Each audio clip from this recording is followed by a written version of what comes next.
Hey everybody, welcome back to React TCG. We're gonna be doing something a little bit different today. Um, if you've been watching for a while, you know that I usually do 5 videos at a time. Well, this time we're gonna be doing 6 for one very specific reason. I do plan, or actually a couple of reasons. First off, I do plan to do, um, like react to short videos and stuff like that. When I go to do that, I will be doing it in like groups of 10 or something like that. Like my general like rule of thumb or like my thought that I've had is sorry. Okay. Alrighty. My original thought that I had was if it's like 5 minutes or under, do like 10. If it's, over 5 minutes, that's when we'll start to do like 5.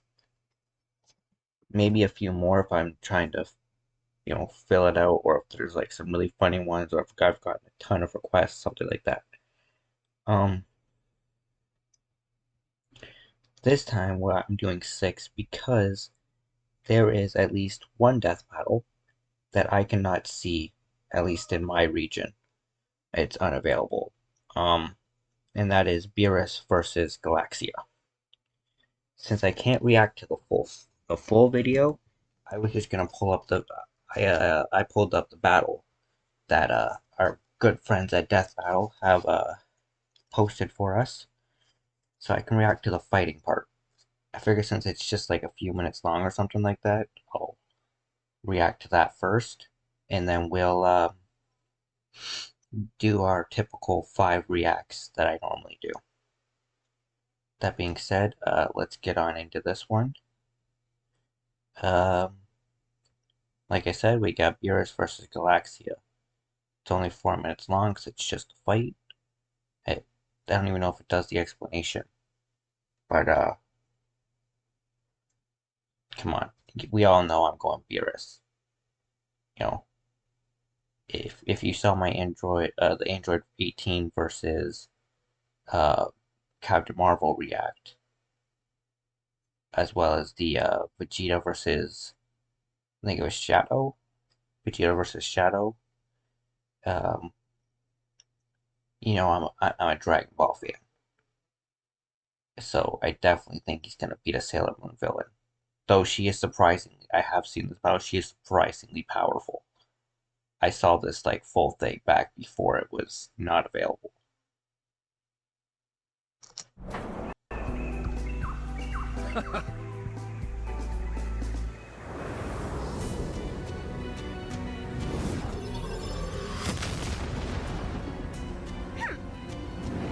It's unwise to vaporize a god's dessert. Oh, nice! They got little subtitles for us. Witness my infinite power. Oh, So you have chosen death. Oh,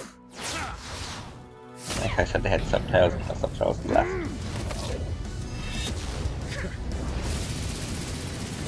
Finger fight. ridiculous! Perish! And cancel each other out, right? Yeah. Interesting. Apparently, I've found a worthy foe. The hard way it is, then.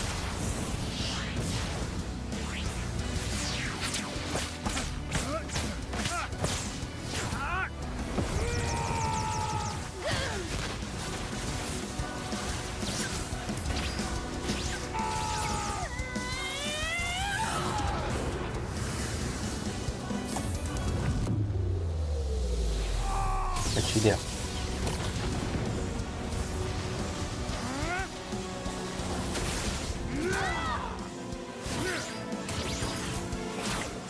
Don't you dare. Oh, dude, not cool.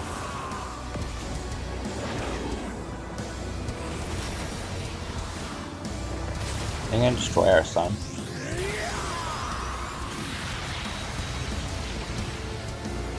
And there goes our son.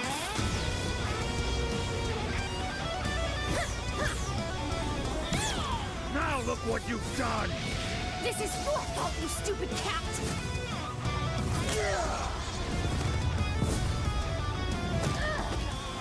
Hello there, stranger.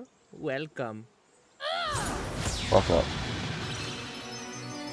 Stupid. Who the hell are these guys? Hello there, stranger. Welcome. Yeah.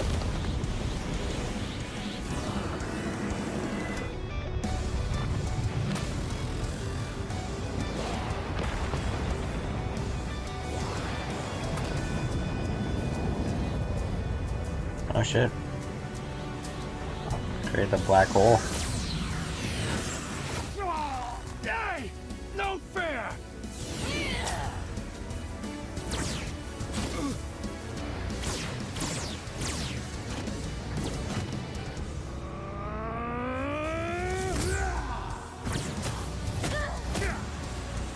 Oh shit, he just...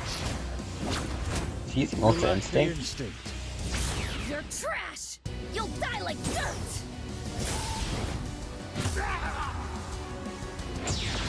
Oh shit, what'd she do? You're all mine! Oh no, did she get... Oh, she got on with the mind control.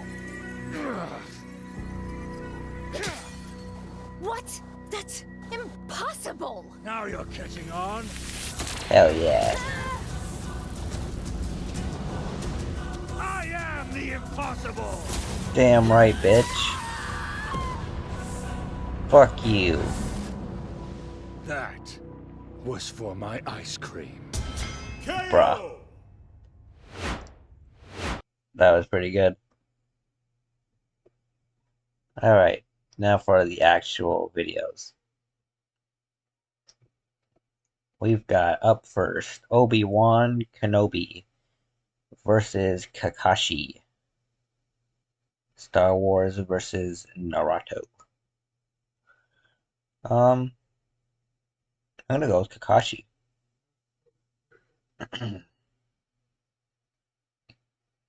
Definitely more of a Naruto fan than I am a Star Wars fan. So I'm gonna go with Kakashi for this fight. I mean, you know, he trained Naruto and shit, so... Well, was one of the guys who trained Naruto. ExpressVPN.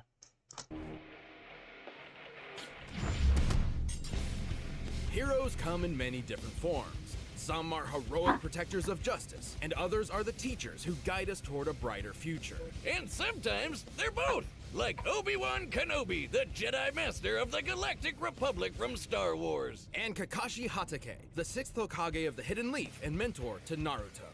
He's Wiz and I'm Boomstick. And it's our job to analyze their weapons, armor, and skills to find out who would win a death battle.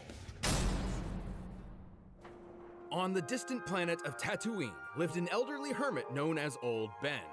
His heart heavy with regret and stories to tell. 'Cause he wasn't just some crazy old coot. He used to be a badass samurai space wizard. Obi-Wan Kenobi.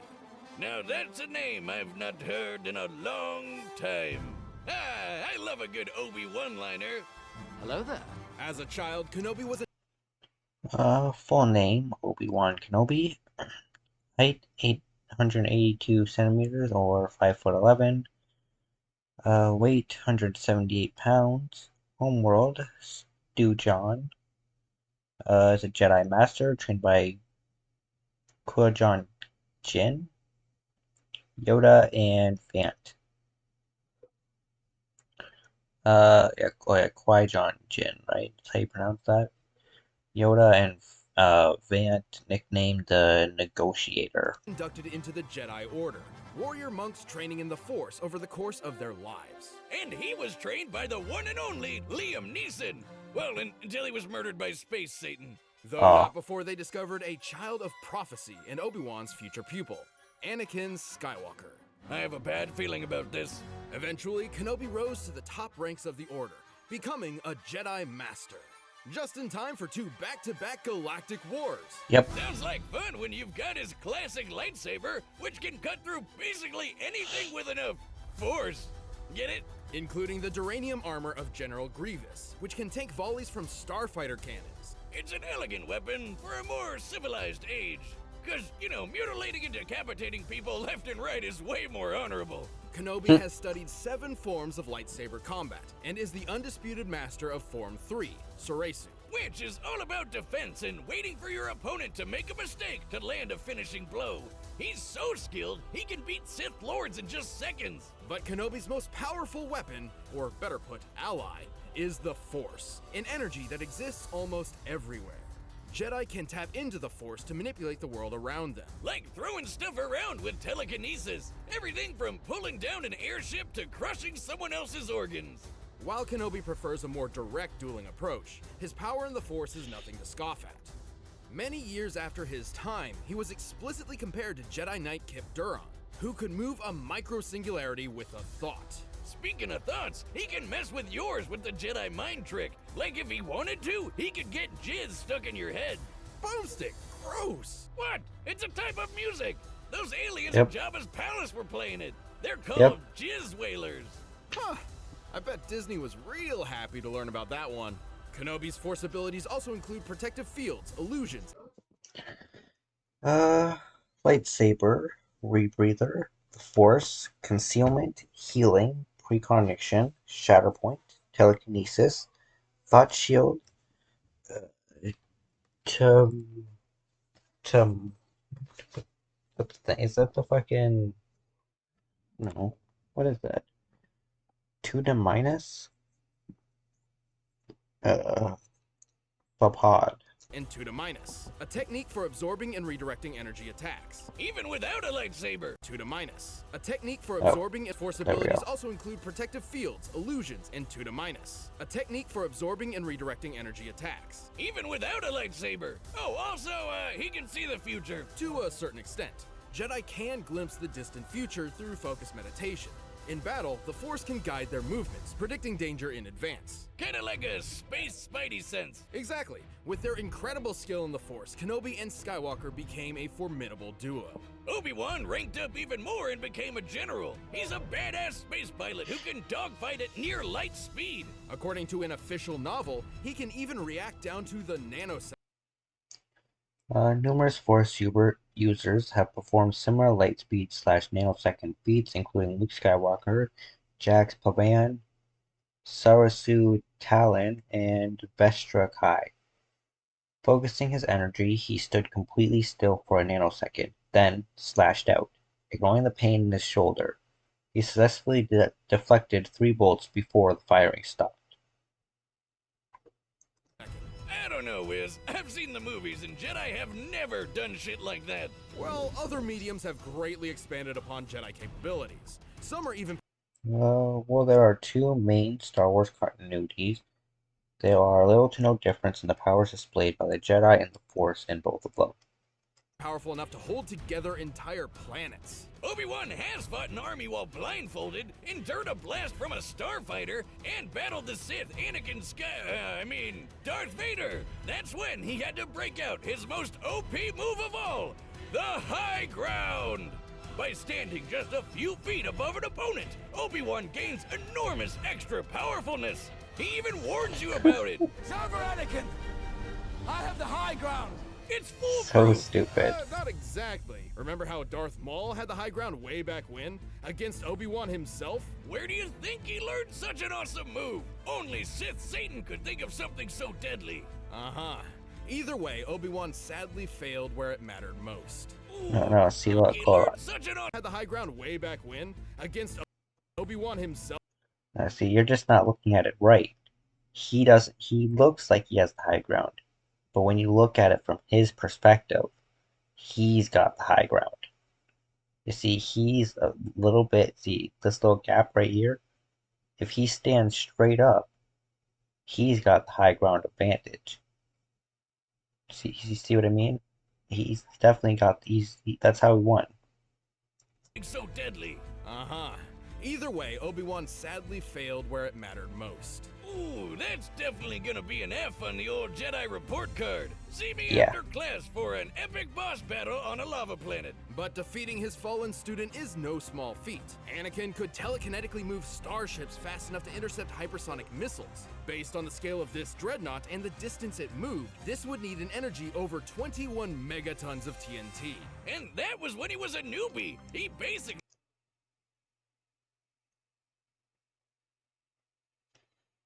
Mastered the Sarusu form. Fought an army while blindfolded. Was first Jedi to defeat a Sith in 1,000 years. Physically pulled apart Grievous's armor. Reacted in the space of a nanosecond. Blocked Grievous's 12 strikes per second. Jumped up a multi-hundred floor building and defeated Darth Maul, Dirge, Grievous, Sharad Head, and Anakin Skywalker. became the most powerful Jedi and Sith in Space Wizard history. However, Kenobi is extremely dedicated to his strict Jedi code, potentially to a fault. It's debatable if he ever learned from this mistake.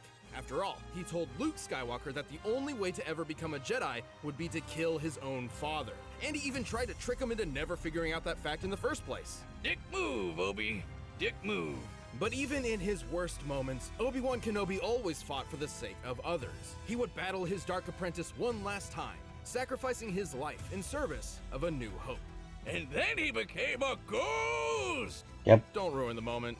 Strike me down, I shall become more powerful than you can possibly imagine. Bullshit. Strike you down and you'll be dead. Shinobi, Hokage, mentor, friend. And porn addict! Kakashi Hatake is all of these, and generally a pretty relaxed guy for someone raised as a ninja assassin. You wouldn't know it at first glance that his childhood sucked balls. Like Yeah. when his dad committed seppuku because he saved his friends instead of prioritizing a mission. In the shadow of disgrace, this cruel methodology of the ninja and his father's great mistake tore young Kakashi apart. Reminds me of Stupid. my dad. What was his great mistake? He called it boomstick. Oh. Oh, Despite his hardship, Kakashi proved himself a prodigy. that's a burn. Full name: Hatake Kakashi, 5'11", 149 pounds. Nature affinity is lightning. Sith Hokage.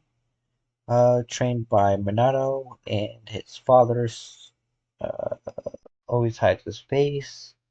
Nicknamed the Copy Ninja. Becoming a Genin at age 5, a Chunin at age 6, and a Jonin at age 12. For those of us who don't speak anime, he might as well have been doing ninja rocket science in the womb. He quickly Yeah. mastered the use of chakra, a form of spiritual energy within all individuals that ninja can shape and weaponize. This is ninjutsu. He can walk up walls, heal wounds, and even make clones of himself. Plus, he's a master of taijutsu, aka punching people. But his deadliest technique of all is the 1,000 years of Oh death. god. The village secret finger jutsu! 1,000 years of death! And that's how you end up on a list. Oh, that's gonna get you on a list. Yeah. Naruto's like 12. Chakra can also Yeah. be molded into nature itself, and Kakashi can use it for numerous elemental attacks. Sure, he can shoot fireballs or dunk. Rasagen, Demonic Illusion, Hell Viewing. First Gate of Opening. Lightning Style Chidori. Lightning Style Beast Tracking Fang. Lightning Release Shadow Clone. Purple Electricity. Fire Style Great Fireball. You with water, but his favorite is lightning. Lightning zaps, lightning clones, lightning dogs? That's Yeah. awesome! Earth Style Hiding Like a Mole Technique. Earth Wall. Water Style Great Waterfall. Water Dragon Bullet. Summoning Ninken, or Ninja Dogs. And the 1,000 Years of Death. How do I get one of those? He's even invented a lightning ninjutsu technique, the Chidori. Chidori. By gathering electric chakra into his hand or a kunai, he becomes capable of piercing just about anything. Even a bolt of actual lightning.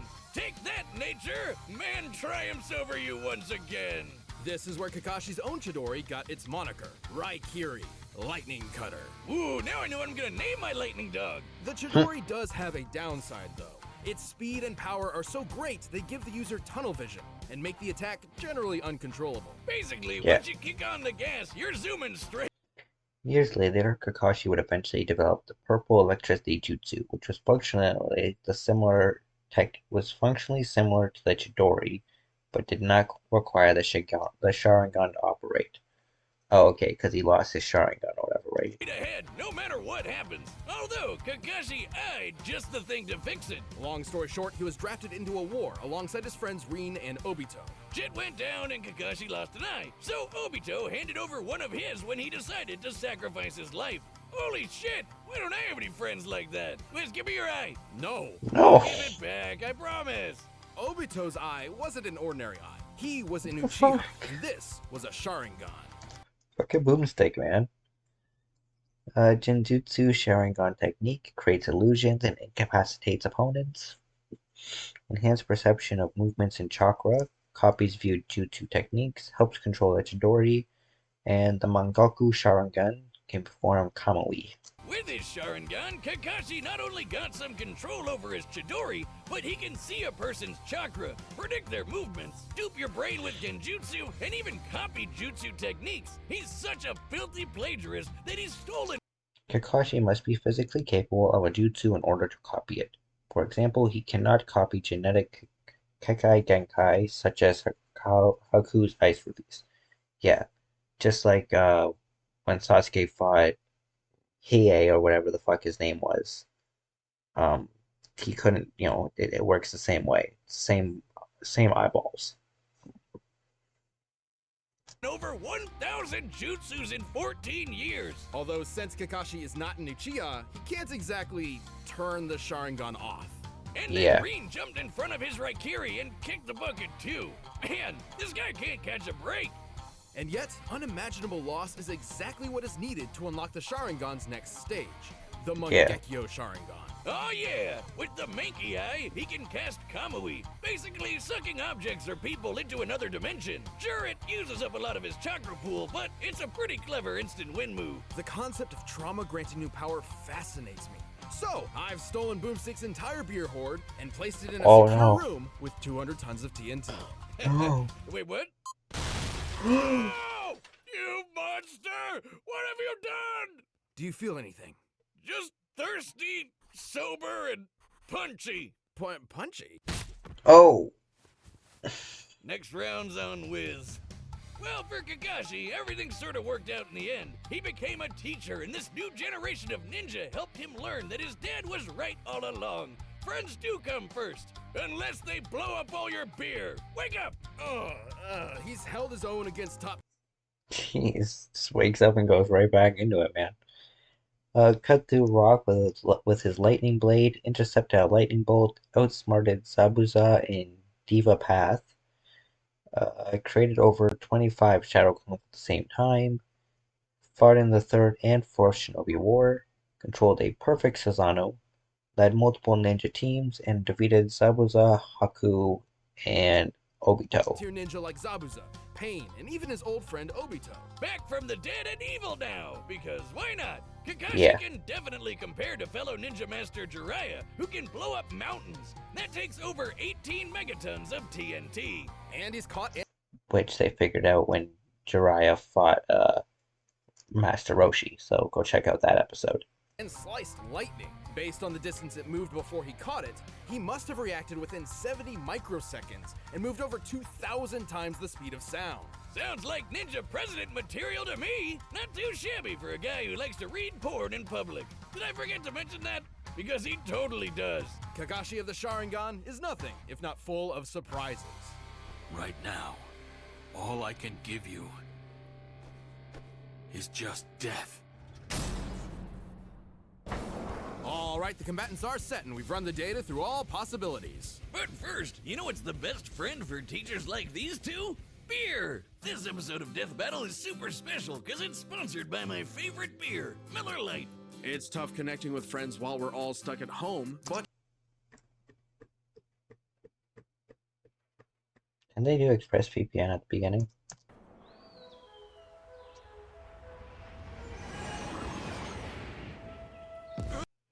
Whoa. Bro. I just built a budgeting app in Base 44. Guys.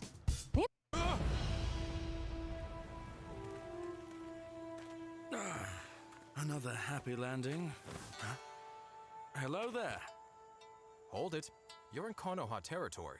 I have some questions, if you'll come with me.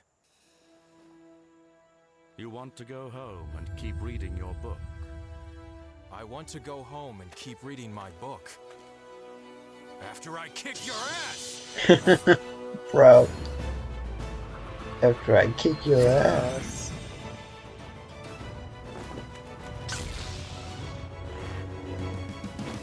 Fight.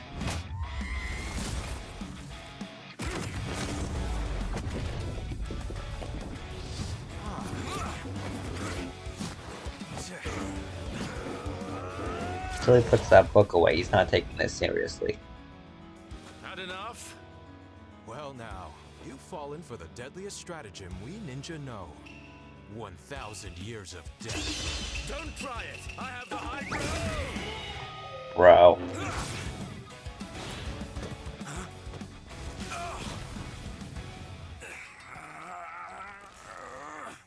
I guess I have the high ground. Oh, I don't think so.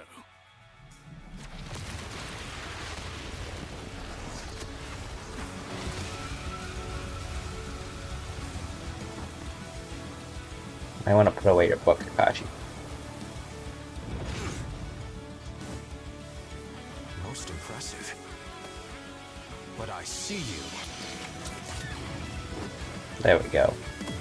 Taking this seriously.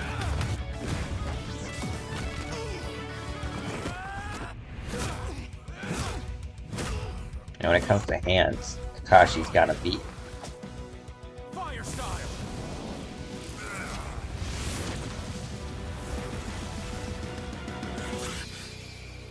Oh, got his ass. Oh, bring out your greatest fear. Be mindful of your thoughts, Obi-Wan. They betray you. Chidori. Ah. Cocksucker.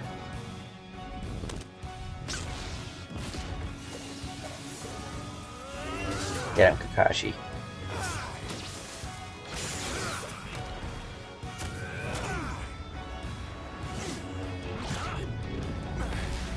Oh no. Oh no. Yeah. You tricked him. Mr. Takamori. Trust in the Force. So I just... Yeah, you fully missed. Don't give up. Trust in the Force. Come on, Kakashi.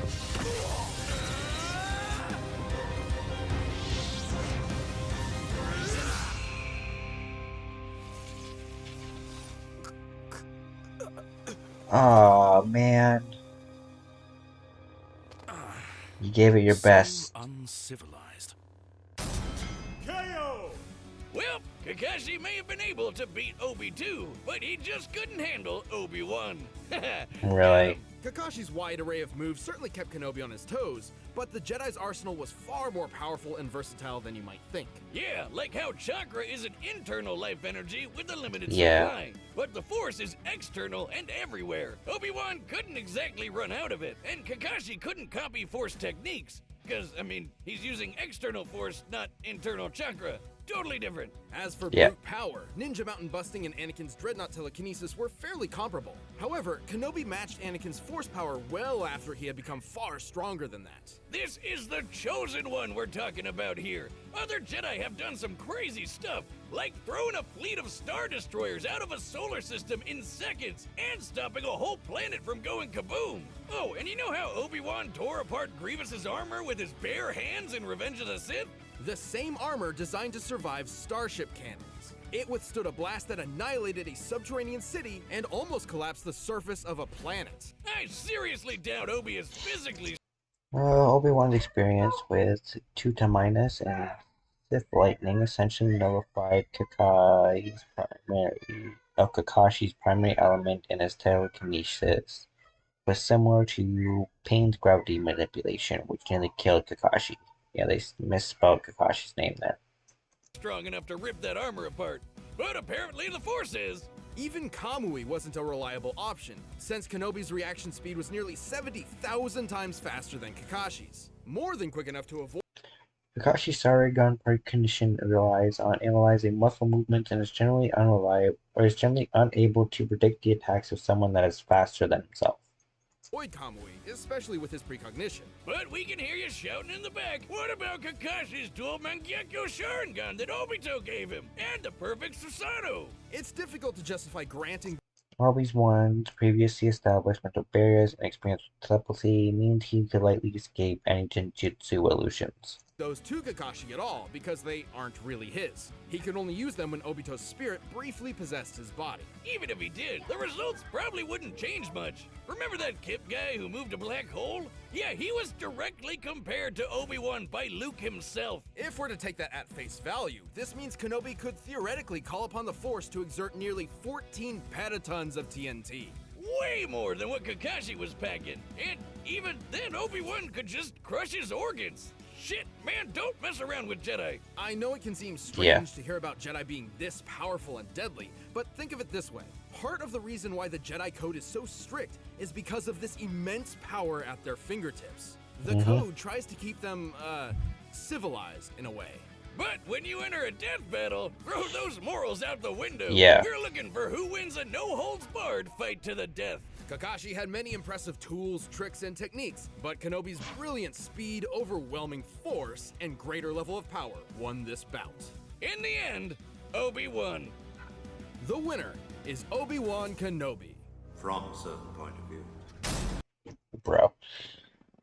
Yeah, what they just said at the end there, that's what I'm always saying. It's like, you know, in matches where it's like, well, a guy wouldn't do that. He would never act like that because blah, blah, blah, this code or this rule or whatever. They're throwing those out the window because once you enter a death battle, those rules don't apply. They are looking at if this person fought to the death without holding anything back, what would they win? You know, who would win the fight? So they can't have codes that restrict how they fight, or they have to remove, you know, things like Batman's no-kill rule, the Jedi Code, Spider-Man's no-kill rule, fucking Goku's personality of, you know, just wanting to throw hands for fun and not willing to put the universe and the planet and stuff at risk. Like, all that stuff has to go out the window.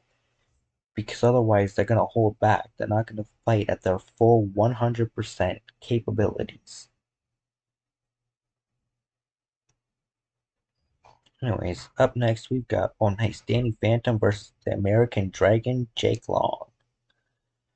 I'm going with my boy Danny Phantom. I am a fucking huge fan of the Danny Phantom show. I was so sad when it ended. That shit was great. Like, they should, if they're rebooting a bunch of shows and movies and stuff like that, they should definitely do like a Danny Phantom TV show or a movie or something. I would go fucking crazy for that. That'd be awesome. And he's definitely gonna be, I mean, Jake Long is cool. But no American Dragon is beating the fucking teenage ghost, man. Ain't no fucking way. What's up, everybody? What the fuck is this? This is Carrie Shopcross for I Have Notes. New podcast. Issa Badiola. Other people at RT Animation. We're gonna talk creative stuff. He doesn't like Rooster Teeth. I don't know what the fuck that was. There's a thin line between the natural and the supernatural. And for some reason, the weirdest of powers keep showing up in teens. When's it Yep. gonna be our turn? Danny Phantom, Fair. Amity Park's half-human, half-ghost superhero. And Jake Long, the hip American dragon of New York City. He's Wiz and I'm Boomstick. And it's our job to analyze their weapons, armor, and skills to find out who would win a death battle.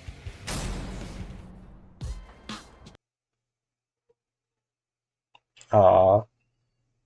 They took away the theme song. Nice, but let's focus on his backstory. Hold on.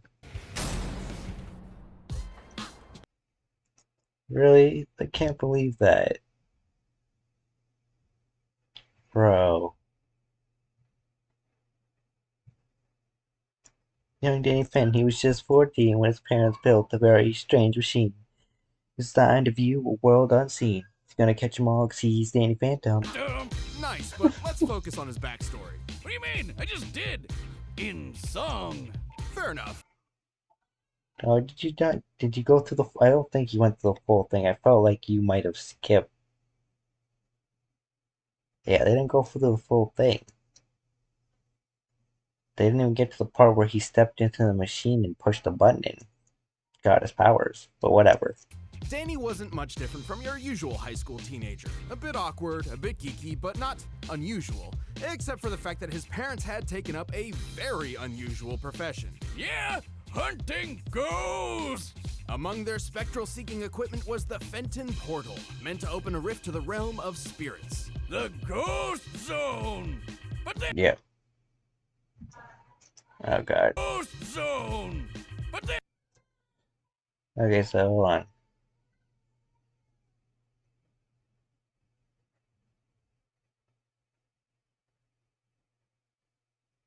The machine didn't quite work till Danny took a look inside of it.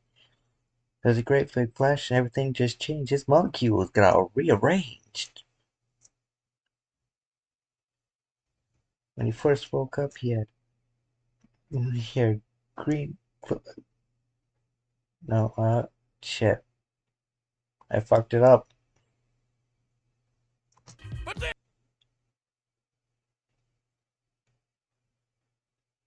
rearranged!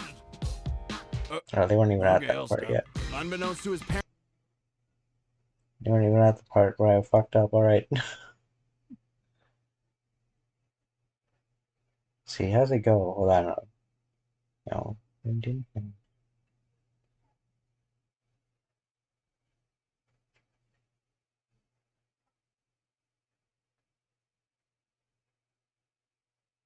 quite work. His folks just quit. Till Danny took a look inside of it. Great big flash of thing just changed. His molecules got rearranged. When he first woke up, he realized he had glowing green eyes. No, when he first woke up, he realized he had snow white hair and glowing green eyes. Could float, he could go through walls. No. Fuck, nope. I can't remember it. I'm fucking it up because because I want to get it right. I hate when I do that shit. Full name Daniel Fenton, age 14, height 5'5", species because he's half a ghost and half a human. Also known as Invisible, certified junior astronaut. Interest is astronomy and bowling. Catchphrase: I'm going ghost. the portal permanently changed Danny's body, transforming him into a Haffa, or a human infused with ecto energy. AKA Ghost Powers! And when ghosts started invading the living world, Danny took it upon himself to catch them all. And despite this show starting in the early 2000s, that's not talking about Pokemon. Yeah. Coincidence. He soon became known as the supernatural superhero, Danny Phantom. And for some reason, nobody figured out that Danny Fenton was Danny Phantom. People are dumb. Maybe they were just playing along? He is a kid after all. Nah, they're stupid. To catch ghosts, Danny used a lot of his parents' signature gadgets, including the Fenton Thermos. Once a clever way to sneak your beer into concerts, now a device that sucks up and traps the undead. Wait a minute, is this kid a Ghostbuster? Or, I guess, a Ghostbuster? In a way, but Danny's ghastly form meant he could do many things that Bill Murray could not. He can do anything a ghost can, like floating around and spooking the shit out of people. He can fly, sense other spirits, freeze foes with ice, create Cryokinesis, duplication, ecto energy, ghost rays, ghost shield, ghost stinger, ghostly whale, light projection, telekinesis, flight, invisibility, intangibility, overshadowing. It's gonna fucking bug me. I hope it doesn't get copyrighted. But we'll see. But I'm gonna fucking do this.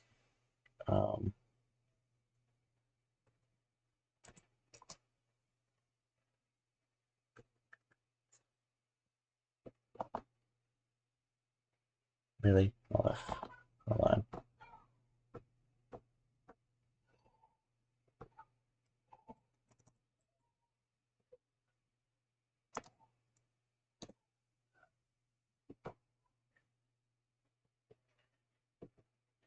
Since giving Purina 1 to my pets, I've noticed healthy It's differences. gonna drive me crazy and battle around in my head until I hear it properly.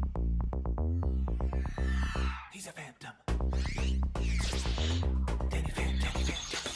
Young Danny Fenton, he was just 14 when his parents built a very strange machine. It was designed to view a world unseen. He's gonna catch 'em all 'cause he's Danny Phantom. When it didn't quite work, his folks, they just quit. But then Danny took a look inside of it. There was a great big flash, everything just changed. His molecules got all rearranged. When he first woke up, he realized he had snow white hair and glowing green eyes. He could walk through walls, disappear, and fly. He was much more unique than the other guy, and it was then that he knew what he had to do. He had to stop all the ghosts that were coming through. He's here to fight for me and you. That's what it was. It was disappear and fly. That's where I fucked up. Walk through walls, disappear, and fly. Alright. Anyway. Equally spectral clones of himself possess others, turn invisible, and expel ectoplasmic energy in the form of barriers and attacks. Oh yeah, he's a laser-shooting ghost. Ectoplasma. Whatever. He can fire beams from his eyes, his finger, and even his spectral sphincter. I guess that's why they call him Ghastly. Huh? God Maybe damn it, you should see Wiz. a doctor. But his deadliest, most exhausting ability is his ghostly wail. This one comes from the other end, where he's literally yelling at people. He really is a teenager. This Fair. wail is an omnidirectional burst of ectoplasmic energy, which, at its strongest, can eradicate weaker ghosts in a single shot. Whoa. See, just like that. How? Why? Danny's proven himself as a powerful ghost fighter again and again. Like the time he went Kamehameha on this poor skeleton at a mini golf course. Comparing Danny's size to the crater formed, the energy needed to vaporize this much terrain would be in the ball or golf park of around 550 tons of TNT. Plus, his ectoplasmic beams tend to be considered Destroyed a mini golf course at first. Jesus.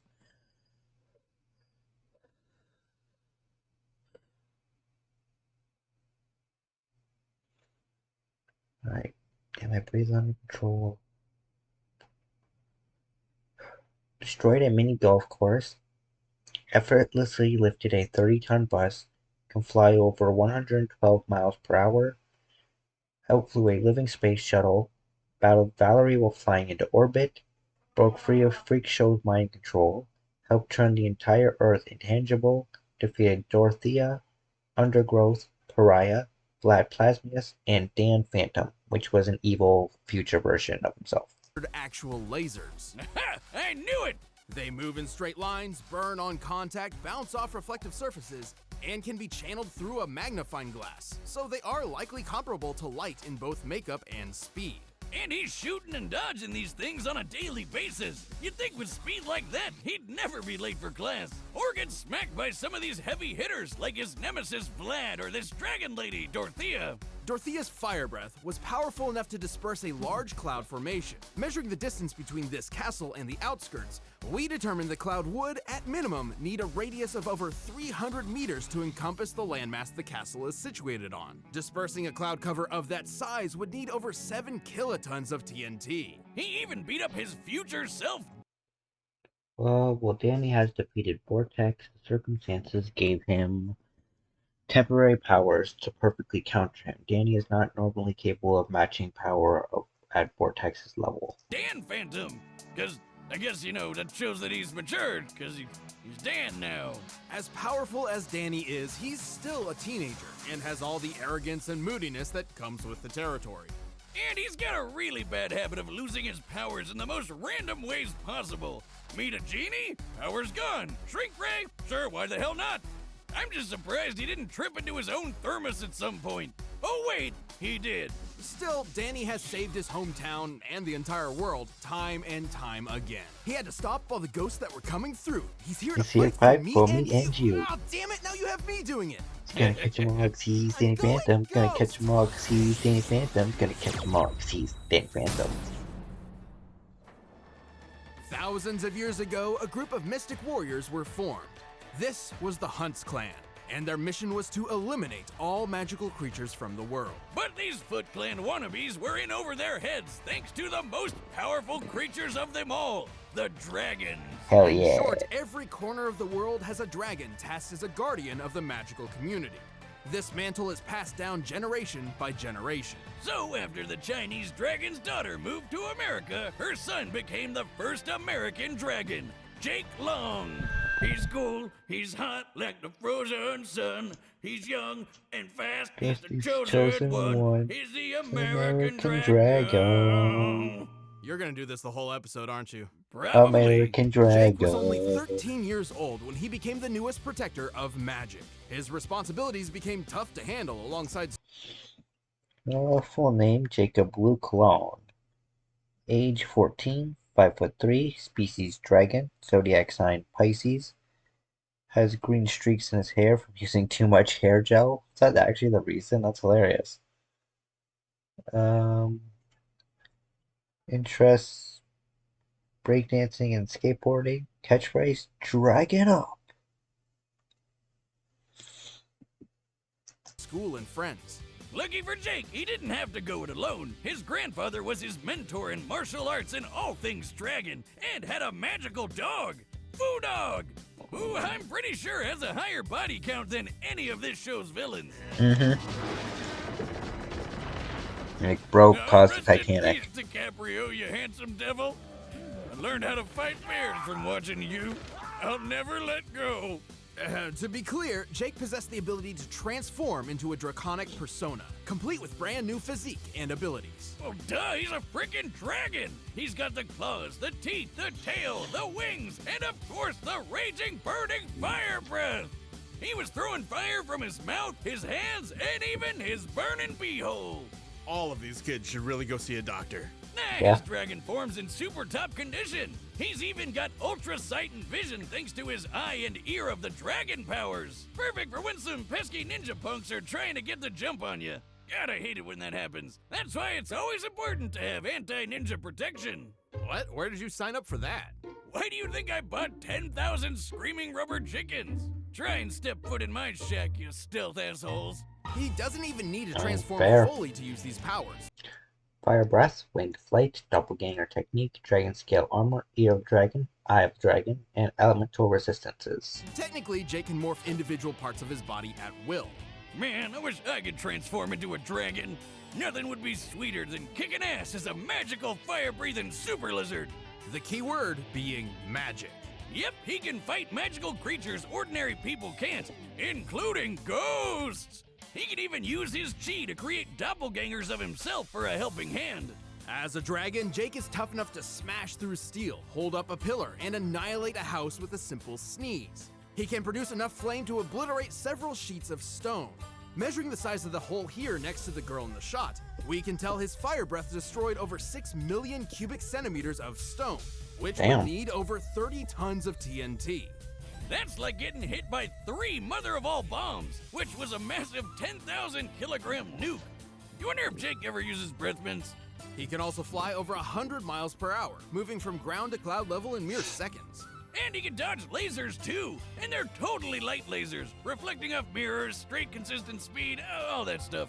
Jake has accomplished a lot as the Amdrag of New York City, but it wasn't always easy. Yeah, being a teenager's hard, not to... Lifted a 400-pound or 181-kilogram giant, can fly over 179 miles per hour, fire breath melted steel beams, found a hidden lair just by listening for it, destroyed a house by sneezing, and has defeated Huntsgirl, Evil Jake, and the Dark Dragon. Mentioned keeping his powers a secret from his monster-hating dad. Really landed a winner there, Mom, whose own father is a dragon monster. He's defeated the Hunts clan over and over, fought off his own evil clone, and even outdid the Dark Dragon himself. The ultimate dragon! Top-tier dragos around the world are scared shitless of this guy, but Jake whooped his butt and sealed him away for good. Or at least for the next 1,000 years. That'll be someone else's problem. Unfortunately, Jake has one distinct, unavoidable weakness. Sphinx hair. Like weird. The Egyptian lion riddle lady? Exactly. Well, that's not random at all. Young know, and right? brash though he may be, the world can rest assured that Jake Long will carry on the dragon's legacy. He really is the hippest fire-breathing super lizard out there. Dragon off! All right, the combatants are set, and we've run the data through all possibilities. It's time for a death battle!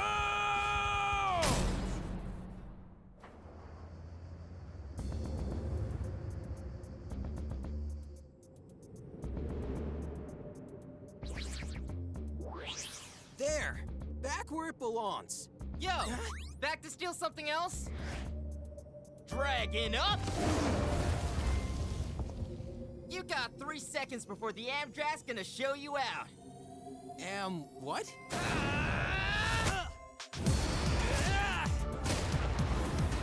Going ghost!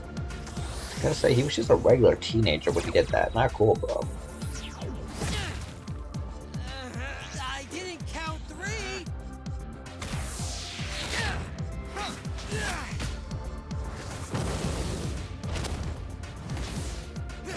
Come on, get him, Danny. Yeah.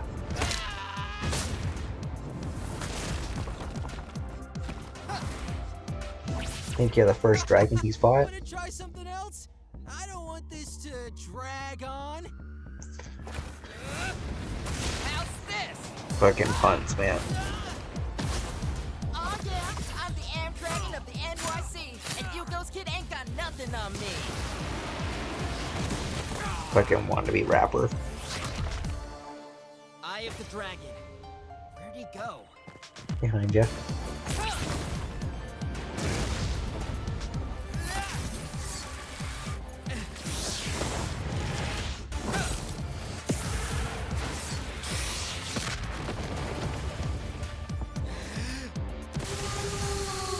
Yeah.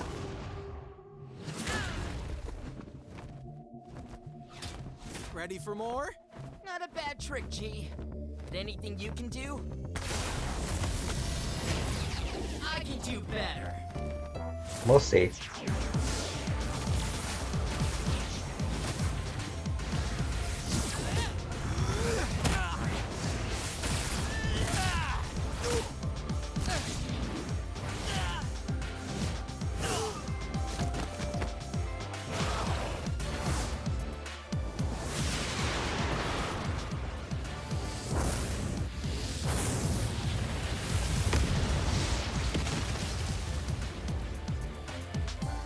Guess I was too hot for him.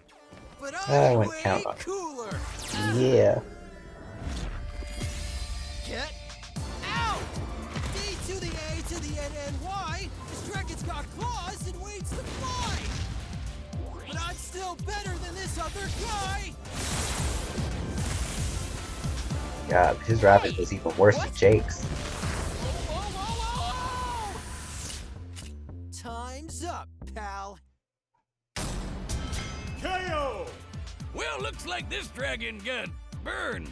This was a very unique matchup. With both fighters having such different power sets, it was fascinating to watch them clash together. Jake was technically more skilled thanks to his grandfather's martial arts training, and has proven capable of harming ghosts. But Danny's power and plethora of abilities was difficult for him to counter. Yeah. Danny's no slouch and has fought a few more battles than Jake. Plus, Jake's never dealt with a ghost as powerful as Danny. Those cranky Civil War spirits didn't exactly have ice beams and ghost lasers. While they may have been similar in light speed reaction, Unlike Jake, Danny has consistently outsped laser projectiles and has battled without issues while being rocketed into orbit in just 2 seconds. Danny's flight speed was definitely higher. Also, Jake's fire was comparable to 3 GBU-43 warheads, commonly referred to as the mother of all bombs. However, Dorothea's fire was equal to 700 of them. And Danny took those flames on like a champ, which means Jake didn't have the firepower he needed to knock the teenage ghost down for good. Danny could overpower Jake's fire with his ecto projectiles, match Jake's duplicates with his own, and even slip past Jake's heightened senses with his invisibility. And while Danny had all those counters, Jake didn't have any against Danny's will or possession. Jake may be the American dragon for good reason, but he couldn't match up to Danny's impressive power, durability, and ghostly abilities. It didn't take long for Jake to fall short in this fantastic battle. The winner is Danny Phantom. Hey, thanks for watching this episode of Death Battle. Alrighty. Up next, we have She-Ra versus Wonder Woman. Wonder Woman's pretty OP. You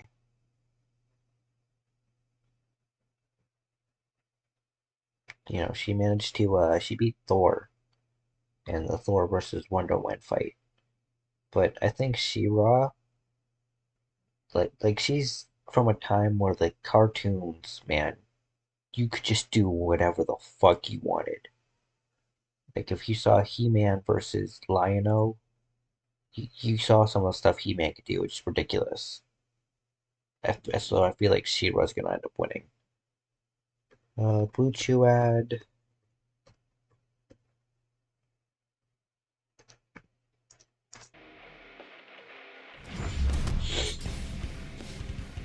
Not every princess needs some knight in shining armor they've never met to rescue them. Some even take it upon themselves to protect other lands they've never known. Like She-Ra, the princess of power in Etheria. And Wonder Woman, the warrior princess of the Amazons. He's Wiz and I'm Boomstick. And it's our job to analyze their weapons, armor, and skills to find out who would win a death battle. Once upon a time, in a galaxy far, far away. But not so far that it could be copyright infringement. A timeless war raged on between two planets, Eternia and Etheria. On Eternia was everyone's favorite Conan the Barbarian wannabe. And Etheria was the home of the Horde. I bet you'll never guess which one's the bad guys. But before he was He-Man, Prince Adam had a twin sister, Princess What? Adora. Sadly, she was kidnapped from Eternia by... Full name, Princess Adora. Age, mid-20s. Height, approximately 8 feet. Damn, she's tall as fuck. Weight is not available, also known as the Princess of Power. Former Horde Force Captain and twin sister to He-Man. The Horde's leader, Hordak, and brainwashed to become his brutal enforcer on Etheria. Okay, who came up with these planet names? 'Cause I'm already confused. Years passed, but eventually He-Man stumbled upon his sister while he was busy with something else. He was on a quest to find a wielder for a magical weapon, the legendary Sword of Protection. Wouldn't you know it, when Adora touched his sword, don't read into that, her mind was healed and she transformed into the heroic She-Ra. She-Ra, She-Ra. Man, that song's so much better than He-Man's. As the Princess of Power, She-Ra possesses godlike speed and strength, and wields the Sword of Protection like a master. It's no ordinary sword either. It can transform into a bunch of stuff. A lasso, a shield, a boot. Grants powers. Super strength, super speed, healing magic, animal empathy, super breath, telepathy, energy absorption, energy beams, counters mind control, and can transform into other objects. Boomerang, a parachute, a grappling hook, a tennis racket, a lasso, a shield, a boomerang, a parachute, a grappling hook, a tennis racket, a baseball bat, a net, and a coffee mug. It's the ultimate Swiss Army knife, or sword. Where did you get that? It's even turned into a diving helmet. Magic attacks, shoot some energy beams, cut through lightning, and freeze you solid. It's comparable to He-Man's Sword of Power, which stems from an eternal deity of natural order. She-Ra can even use it to transform her horse into a flying alicorn, Swiftwind. Indeed I am, She-Ra. Indeed I am. That's a really deep voice for a horse to have. Wait, why am I not drunk anymore? Well, holding the sword wards off possession and mind control, so I suppose that could include alcohol. With this blade in hand and her mind all her own, Adora joined the rebellion against the Horde. As She-Ra, she was an incredible powerhouse of a hero, defeating evil daily in her own unique way. Unique is sure one way to put it. Take the time a village was set on fire. Her solution was to cut up an entire lake and throw the whole thing over the place. Hopefully not drowning anyone. This is the kind of shit I was talking about, like, because this is the shit that's gonna beat Wonder Woman. Hey lady, why didn't you just use your super breath to put out the flames? Which you totally have. Much like her hulked out brother, She-Ra's strength. Kick the moon. Bro, why? Lifted him through a lake, pulled a canyon close, took a point-blank shot from a tank, swam fast enough to cause a whirlpool, blocked a laser from the Velvet Hand, defeated Hordak, Skeletor, Shadow Weaver, and Catra. Bro, this is what I'm talking about. Like, kicked the moon, lifted him through a lake, pulled a canyon closed. Like, come on, what the fuck? Can simply defy all reason. Smacking away meteors, throwing a battleship like a skipping stone, or even closing up a canyon like it's a Ziploc bag. What the fuck? How about that time she climbed from the surface of the planet all the way to a spaceship in orbit in less than a minute? Assuming the orbit around Etheria is similar to Earth's, she must have been climbing about 20 times faster than sound. Even better, her Mount Swiftwind kept up with the Rock People, who can fly between solar systems. Therefore, he might be able to move over 450 times the speed of light. Rock People's a dumb name for people that are fast. Rocks are slow. And then there's the other flying horse, Crystal Sun Dancer. Oh god, wait, Wiz, is this another pony episode? Crystal Sun Dancer was specifically stated to be faster than Swiftwind, and took She-Ra and He-Man to another galaxy. Apart from super speed, She-Ra is also strong enough to kick the moon away. Factoring the moon's size compared to the distance it was kicked here, She-Ra must have struck it with a force equal to 44 Yoda tons of TNT. I don't know what Yoda has to do with this, but powerful she is. Just imagine if someone threw the entire Great Wall of China at you 70 quadrillion times. So yeah, super strong. All thanks to the ultimate power from a sword that's definitely not plastic. Clearly, Adora's heroic deeds have more than made up for her dark past. Whether she's protecting her family or her new homeworld, She-Ra truly lives up to the title, Princess of Power. For the honor of Grayskull, I am She-Ra. Somewhere among the distant knots of the ocean, a mysterious island is veiled by mist and magic. This is Themyscira, home of the Amazons. Yeah, we've heard this Location, before. tropical island. Population, 100% women. Attractions, everyone's a highly trained warrior. Oh yeah, I know where I'm taking my next vacation. The They will kill Amazons you. were tasked by the Olympian gods to prepare for a great battle, and trained in solitude for many millennia. Until one day when a military plane randomly crashed into paradise. Call it luck, call it will of the gods, but Olympia's chosen were no longer a secret. Even they knew it was about time they checked out what the rest of the world was up to. So after playing the deadliest game of catch ever, because they were catching frickin' bullets, they chose their finest fighter as an ambassador to, quote, man's world. This was Diana Prince, or as she would come to be known, Wonder Woman. Diana didn't just reconnect the Amazons. Real name, Diana of Themyscira. Age over 3,000 years old. 6 feet tall, 165 pounds. Also known as Diana Prince, Amazon and demigod, daughter of Zeus and Hippotala.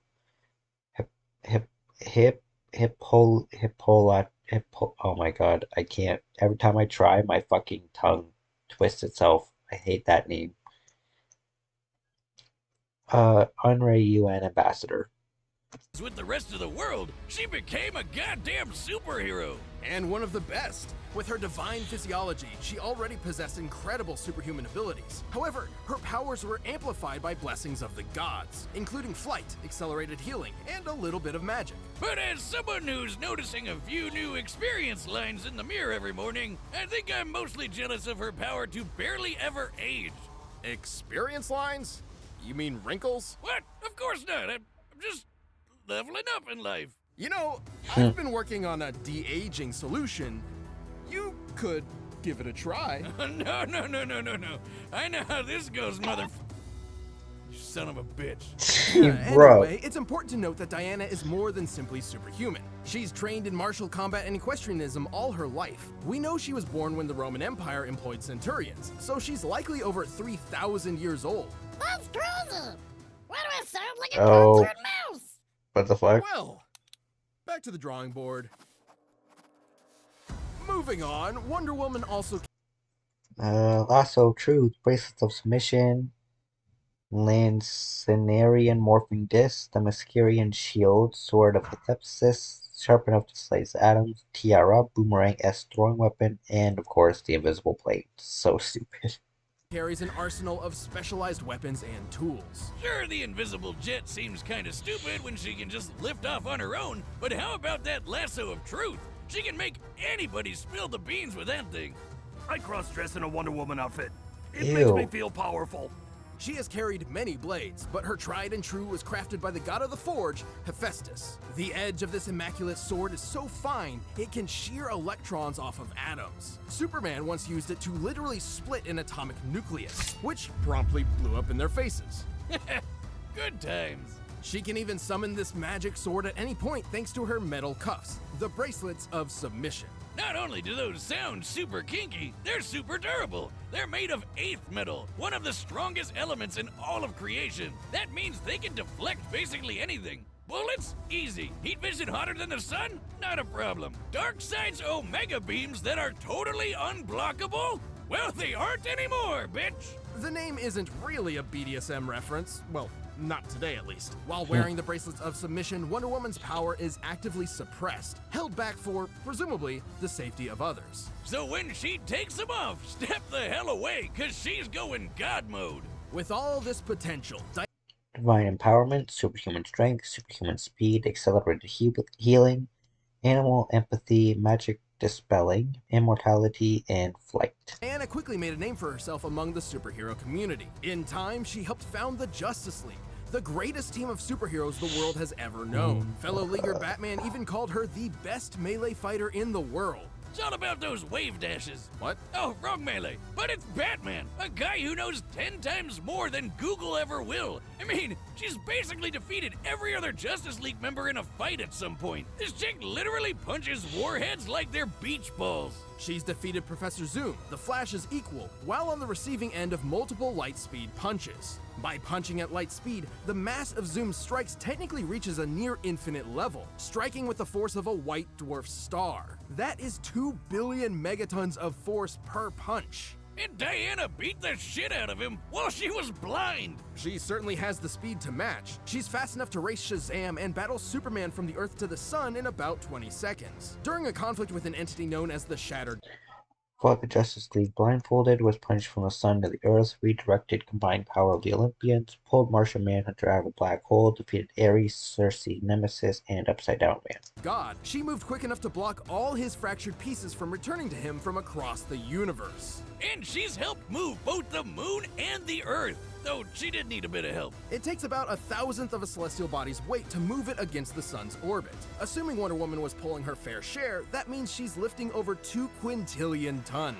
She's not invincible, though. Technically, she's vulnerable to piercing weapons. You know, things like bullets and swords. To be fair, you would need far more than a few bullets to take her down. Not only does Diana have a stellar healing factor, but she's incredibly tough. Hell, when Bats was putting together a list of contingency plans in case any Justice League members went crazy, he left Wendy's box and contingency plans in case... Oh, hold on. Incredibly tough. Hell, when... If I didn't give you the ring to inspire all this, you have a box for every member of the league? You want me to tell... Oh, fucking itchy nose. You want me to tell you why I'm so concerned about your relationship with Wonder Woman? I thought you already did. Open it. Bats was putting together a list of contingency plans in case any... Kryptonite? Yes, but it's not the only ring I have. I rediscovered this after Sinestro's corpse attacked Earth. It doesn't have much of a charge left, but it could be effective against Power Ring. What the heck is this? A lightning rod from the future. It might slow Johnny Quick down, provided he taps into the same extra-dimensional energy that the Flash does. I'm not sure if this mother box will do anything to stop Grid, but it might be able to provide us transport if I can figure out how to activate it. Don't bother with that one. The Syndicate's Aquaman didn't survive the trip here, and what's in that box is otherwise useless. I wish I still want to know what's in it, though. And the last one is even more useless, Batman. It's empty. So how do we stop the evil Wonder Woman? Justice League members went crazy, he left Wendy's box empty, cause he says she doesn't have a kryptonite. Why even have the box at all? Whatever. Simply put, Wonder Woman is an incredible warrior.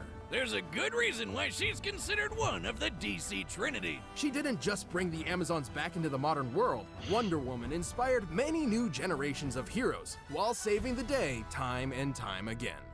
I am Diana, Princess of the Amazons. I won't be denied. All right, the combatants are set, and we've run the data through all possibilities. But first, I need to rock out to that She-Ra theme song with some Raycon earbuds. Oh, that's when they started doing the Raycon stuff. Alright. Remember when that shit got super popular.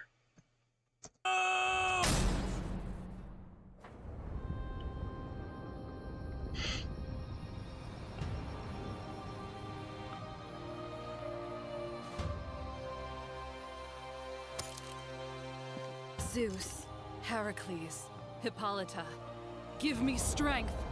It won't be enough.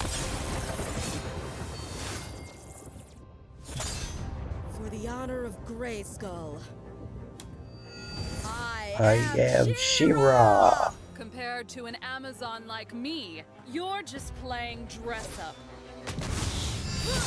Guess we're about to find out.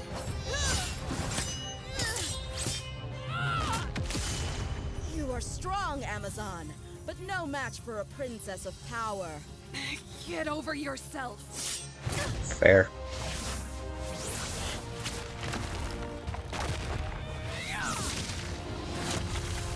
See what I mean?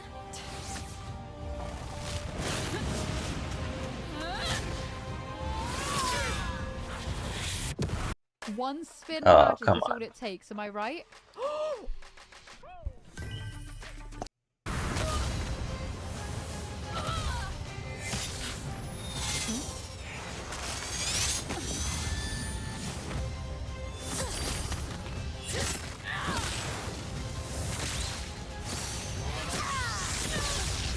Damn. This fight's fucking crazy. What's the matter? Feeling shocked? Oh shit, she threw the invisible jet.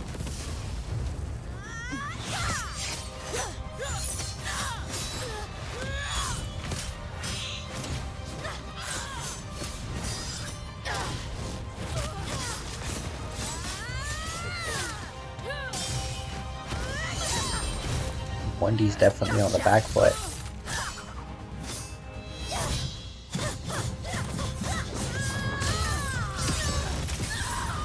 Oh.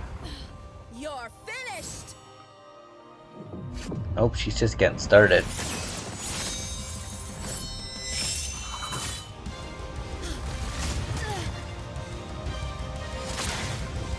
Oh, did she get her? Damn, go Wonder Woman. I thought for sure She-Ra had you. That's what power really looks like.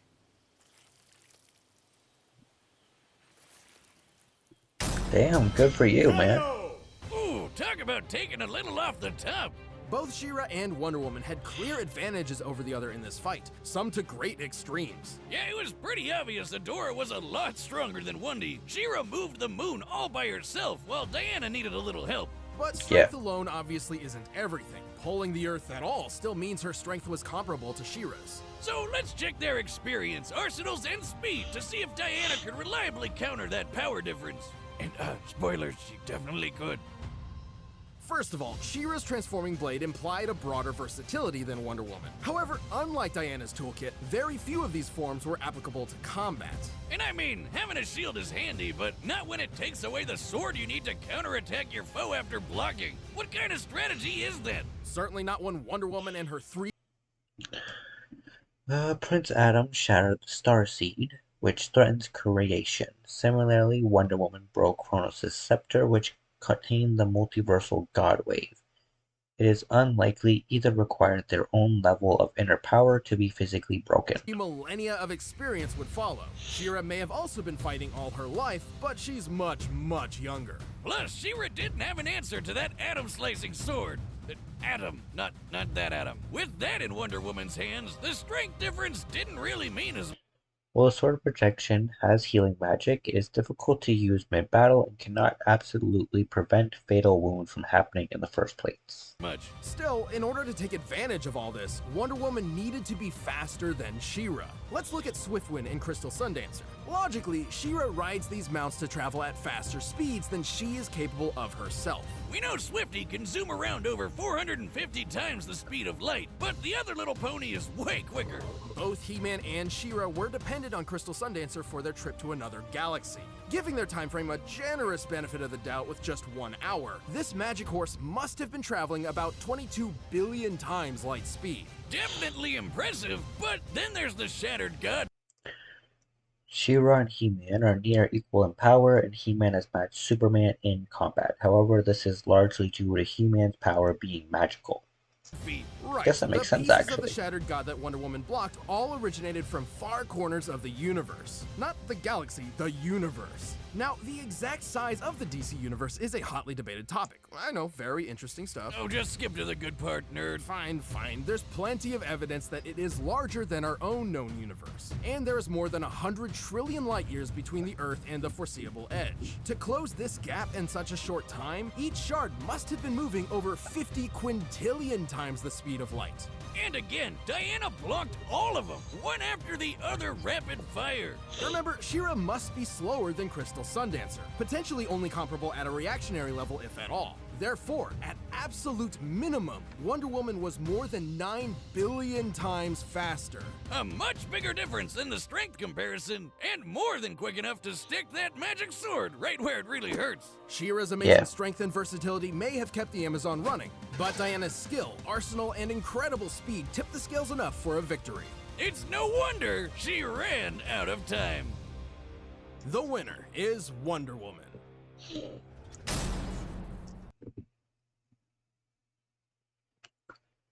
Next time on Death Battle, we have got Zuko versus Shoto Todoroki.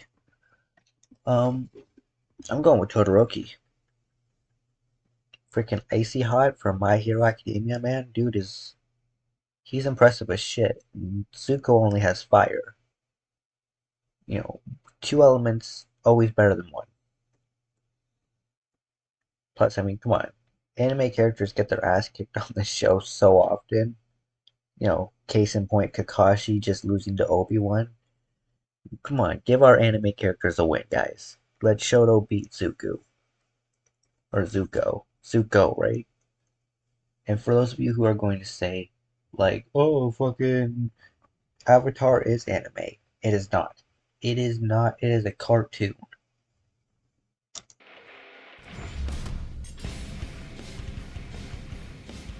With all those cool anime heroes out there, there's bound to be plenty with angsty daddy issues. You mean like you?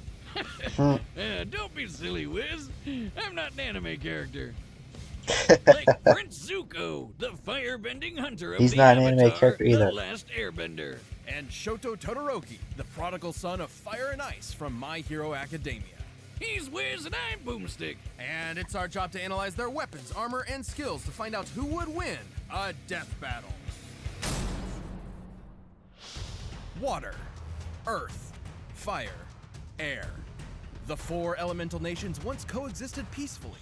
Then everything changed when the Fire Nation attacked. Yeah, the cranky old Fire Lord went and conquered basically the whole world. And 100 years later, the equally powerful Master of Fire Ozai continued that tyranny. Many believed his rule would one day pass to either his daughter Azula or his son Zuko. Yeah, Fire Dad was way too ego crazy for that. He drove Azula mad, even though he did clearly favor her. Poor little Zuko got screwed over from the beginning. Can you imagine your dad saying that while your sister was born lucky, you were just lucky to be born? I can't imagine my dad saying anything to me. Oh. Right. Well, despite this, Zuko was desperate. Son of Fire Lord Ozai, 5'3", age is 91, but he was 16 in Avatar The Last Airbender, which is, you know, the age they'll be using. Alias, the Blue Spirit, trained by Ori, Piando and the Fire Sages. Occupations, Fire Lord, Ambassador of Peace, Firebending Instructor, and Tea Shop Assistant. To prove himself. What a fine work ethic. but he screwed up by talking out of turn in a big boy meeting. So naturally, his dad took him aside, sat him down, and taught him the importance of respecting others. Fuck that. Oh, wait, just kidding. He burned his friggin' face off. Holy shit! With his new scar came a new mission. Zuko would hunt down the elusive Avatar, the one threat to his nation's rule, to prove himself to his father and regain his honor. Which is just a nice way of saying he was banished so he could never come back. Yeah. Just like my dad didn't. Though, frankly, Zuko did have the talent and training he needed to capture someone even as powerful as the Avatar.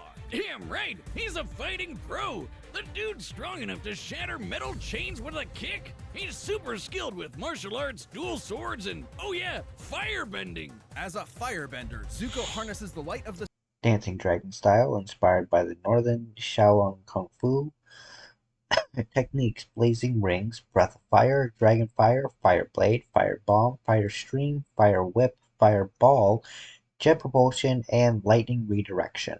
sun to summon flames from thin air. Wherever fire remains alight in an area that's not too cold, he can manipulate or bend it to his will. I mean, if I had to pick between swirling water around, tossing a few rocks, or farting hot air all the time, I would definitely go with firebending. It literally means you're a living flamethrower. Plus, it's surprisingly versatile. Aside from simply creating, launching, and moving flames, firebending can be used to heat objects, melt through ice prisons, and even defy gravity. Is that guy flying? With fire? Yeah.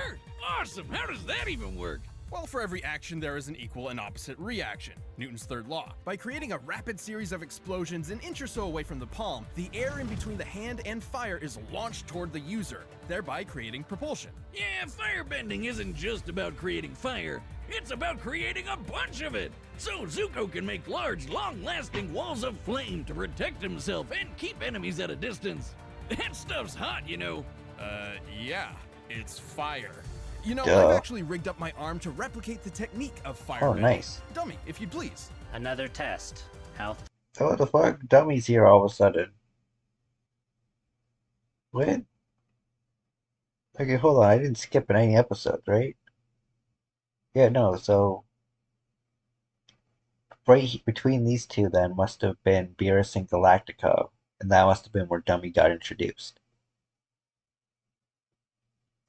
Thrilling. Now, this isn't as simple as just pointing and shooting. Firebenders fuel their flames with their own breath, and using it at all requires a fierce understanding of martial arts. What are you trying to do, the Macarena? Zuko's favorite form, the dancing dragon, draws primarily from northern Shaolin Kung Fu. That's a Chinese martial art that's all about agility, wide stances, and aggressive attacks. A perfect mix of speed and strength. Like this. Whoa! Whiz. Why? Ha ha ha. Bro! Anyway, That the was fire awesome. that benders like Zuko can generate is extremely hot, capable of melting through a cast iron door hot. This would need to be over 1200 degrees Celsius. And while Sozin's comet was boosting his powers, Zuko's uncle Iroh blasted apart the giant outer wall of Ba Sing Se. There is no war in Ba Sing Se. Until Iroh comes a-knockin'. I mean, that's like the thickest wall I've ever seen. Second only to the emotional walls between me and my dad. Even without Bro. Sozin's comet, which only appears once every 100 years. Broke a metal chain with a single kick, quickly scaled a two-story building, hit a burning arrow in midair, caught lightning from Azula and Ozai, flew Earth King Kuwei up a vertical cliff, survived 3 weeks without any sustenance. Damn, pulled a fucking Zorro. Infiltrated Po-Hai stronghold without his firebending and defeated Sao, Azula, and the Red Lotus. Years, Zuko has more than enough firepower to level a building. That's no laughing matter for any person or building. He's even quick enough to catch lightning and use his fire powers to redirect it wherever he wants it to go. Kapow! Suck it! Zuko's uncle Ara once caught, Iroh? Whatever. Once caught and redirected naturally occurring lightning, implying that lightning generated through firebending uses the same rules as nature despite being somewhat mystical. Zuko should, of course, be capable of the same. Dad? Oh shoot, wait, did he just shoot his dad with lightning? Zuko's quest for the Avatar led him down a different path than he expected. Inspired by his kind uncle and the Avatar himself, he joined the heroes on a new journey, one of self-discovery. Yeah, turns out he didn't need his dad's approval after all. He just needed to approve himself. Now that's character development. Zuko's definitely had a heated redemption arc, and now that he's the Fire Daddy, Fire Lord, his honor keeps burning brighter. Are you crushing on Zuko? What? No. Yeah, you are. It's okay, Wiz. Everybody does. No. Zuko here. Welcome to a world where the supernatural is natural, where more than 80% of the population possesses superhuman abilities known as quirks. And because everyone loves to game a system, there's a superhero leaderboard. At Of the course. very top of it stands the ultimate hero, All Might. All Might's feats and reputation were incredible, a true symbol of peace for everyone. That is, everyone except the hero perpetually stuck at rank number 2. That's Endeavor. And he vowed to surpass All Might, but his literal firepower was just never enough. But if he couldn't do it himself, he would vicariously through his own heir. Thus, he made the desperate decision to arrange a quirk marriage. Basically, he paid a family off to get a wife with an ice quirk and popped out kids until he got the right quirk combo. Gross. Feel like I need a shower. After 4 attempts, they finally spawned the child he was looking for, Shoto Todoroki. Half cold, half hot. Son of the #1 hero, Endeavor. 5'9", weight is not available. Age 16, doesn't have a code name. His hero costume is a temperature-resistant jacket with a utility belt and snow boots, and he likes cold soba. Right side's ice like his mom, and left side's fire like his dad. Endeavor quickly separated young Todoroki from his supposedly lesser siblings, ruthlessly training him to become the most powerful hero in history. Surprise! Things didn't go so well. He drove Shoto's mom totally insane until she broke. Whoa. What's that? I just built a budgeting app in Base 44. Guys, Nina just built. Pouring boiling water on her son's left side because it reminded her too much of him.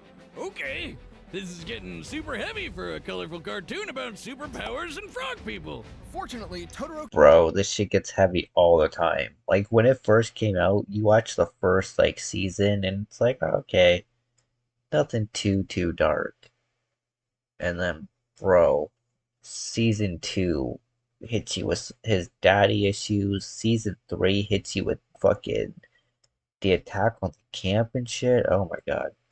Shit goes crazy, man. He never truly fell for his father's disgusting manipulation. He attended UA High School, a hero academy, and worked to use his power for good. But just his mom's power. Why use fire when you can stick it to the man? The man being a big scary fire dad over there. Anyone else notice his facial hair is made of fire? Yeah. How does that work? From his right side, I don't Todoroki know. can summon intense bouts of cold, freezing the air or even creating massive glaciers of ice. Talk about overkill! And like a good edgy teen, Shoto named this super iceberg something badass. Heaven-piercing ice wall! Oh, you Bro. can just taste the self-loathing. He can create sheets of ice to slide on or... Right side generates cold and ice, left side generates heat and fire. Has precise control while his element is being generated. And techniques: Heaven Piercing Ice Wall, Wall of Flames, Flash Fire, and Flash Freeze Heat Wave. propel himself forward as if riding a Healy. While he can't manipulate the ice after he's launched it, he has extremely precise control over its initial release. He can even freeze opponents so thoroughly that they are frozen both inside and out, effortlessly causing necrosis and shattering body parts. Seriously, that's so dark. It's chilling. Talk about having a cold shoulder. But Todoroki has a problem. While he is highly resistant to cold, he's not immune. Here I am. Guess I'll die. Oh, I won't be needing you this time, dummy. Genuine joy. Casting too much ice from his right side will cause his body temperature to drop until he falls unconscious, potentially even suffering frostbite. I mean, it takes freezing an entire building before side effects even start to show up, so it's not all... Why'd you even make this stupid robot? That's why Endeavor chose to mix ice with fire. See, he had the same problem with his own fire quirk. But with cold and hot combined, they could counter each other's weaknesses. Thankfully, Shoto made a friend who helped show him that his fire wasn't his father's, it was his own. Go Deku. You tell him, Deku. Finally, the full power of Icy Hut was unleashed. You think you could help my back? Just hurts from carrying the show. While he's much less proficient with fire, stick. given his lack of experience with it, this half of his quirk is identical to Endeavor's. His fire is hot enough to melt Tetsu Tetsu, whose body can turn to steel, which means it can reach temperatures over 1600 degrees. He can blast fire like a raging inferno, form walls of flame to block off areas, and use his evil dad's signature technique, flash fire. Flash fire is a method of compressing flame under super hot temperatures before releasing it in a single strike. Endeavor can also shape his fire, use it to cling to walls, and fly. But even if he is a huge dick, Endeavor was kinda right. Fire and ice combined put both quirks at their best. Shoto's one of the best in his class. Took second in the UA Sports Festival, and would have took first probably if he had actually fought Bakugo. Nearly melted Tetsu Tetsu, iced over a Nomu from the inside out, froze a skyscraper in seconds, overpowered Chimera's fire breath, rescued Bakugo from the League of Villains. Well, he had some help. Defeated Zuko Midoriya, Ida, Stain, and Senjin Hai. Taking hits from a tank like Deku, fighting top-tier foes like Stain, and keeping up with classmates like Bakugo and Tokoyami, who can block Kaminari's electricity. And while he's often criticized for relying too much on his quirk, Todoroki is incredibly smart and a quick thinker, reading and setting traps for his opponents in the blink of an eye. And after all that craziness, he finally patched things up with his mom, and somehow Yeah. even inspired his dad to try and be a better person. What Yep. a nice story. I wish he could inspire my dad too. Not Mama, though. She's already perfect. Well on his way to becoming a successful hero, Shoto Todoroki no longer fights in spite of his father, but for himself and the sake of others. I wanted to. I'll be a hero. Hell yeah, you will, Shoto. Alright, the combatants are set. We've run the data through all possibilities. But first, let me tell you about Blue Apron? Oh, Blue Chew. Alright,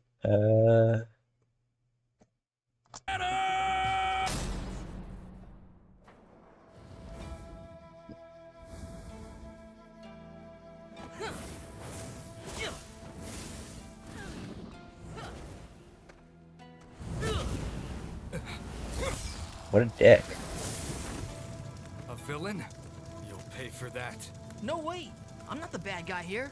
I mean, not anymore. Your actions say otherwise. I mean, you watch fire at him for no reason, bro. Fire, like my father. I'll prove I'm better than both of you.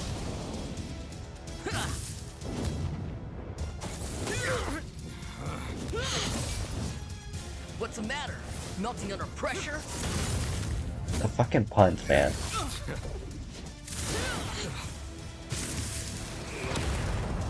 He's just like me. Bro, their faces.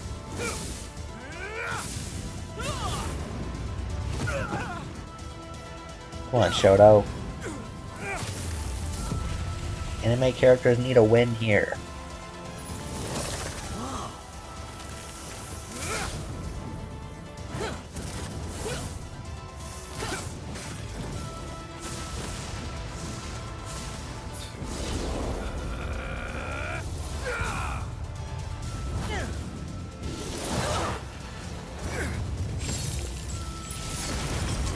Nice. Oh, bro, really?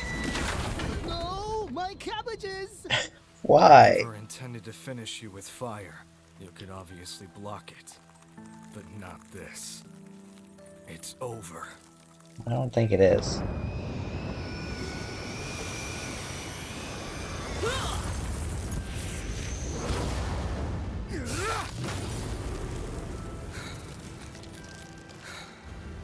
I don't care how much power you have. I know who I am. I will win! Come on, Shoto. Then I'll What? have to go beyond. Yeah. Plus Ultra.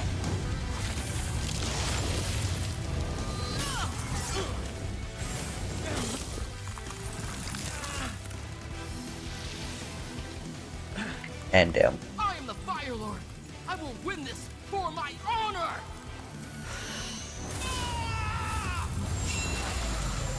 You'll die trying.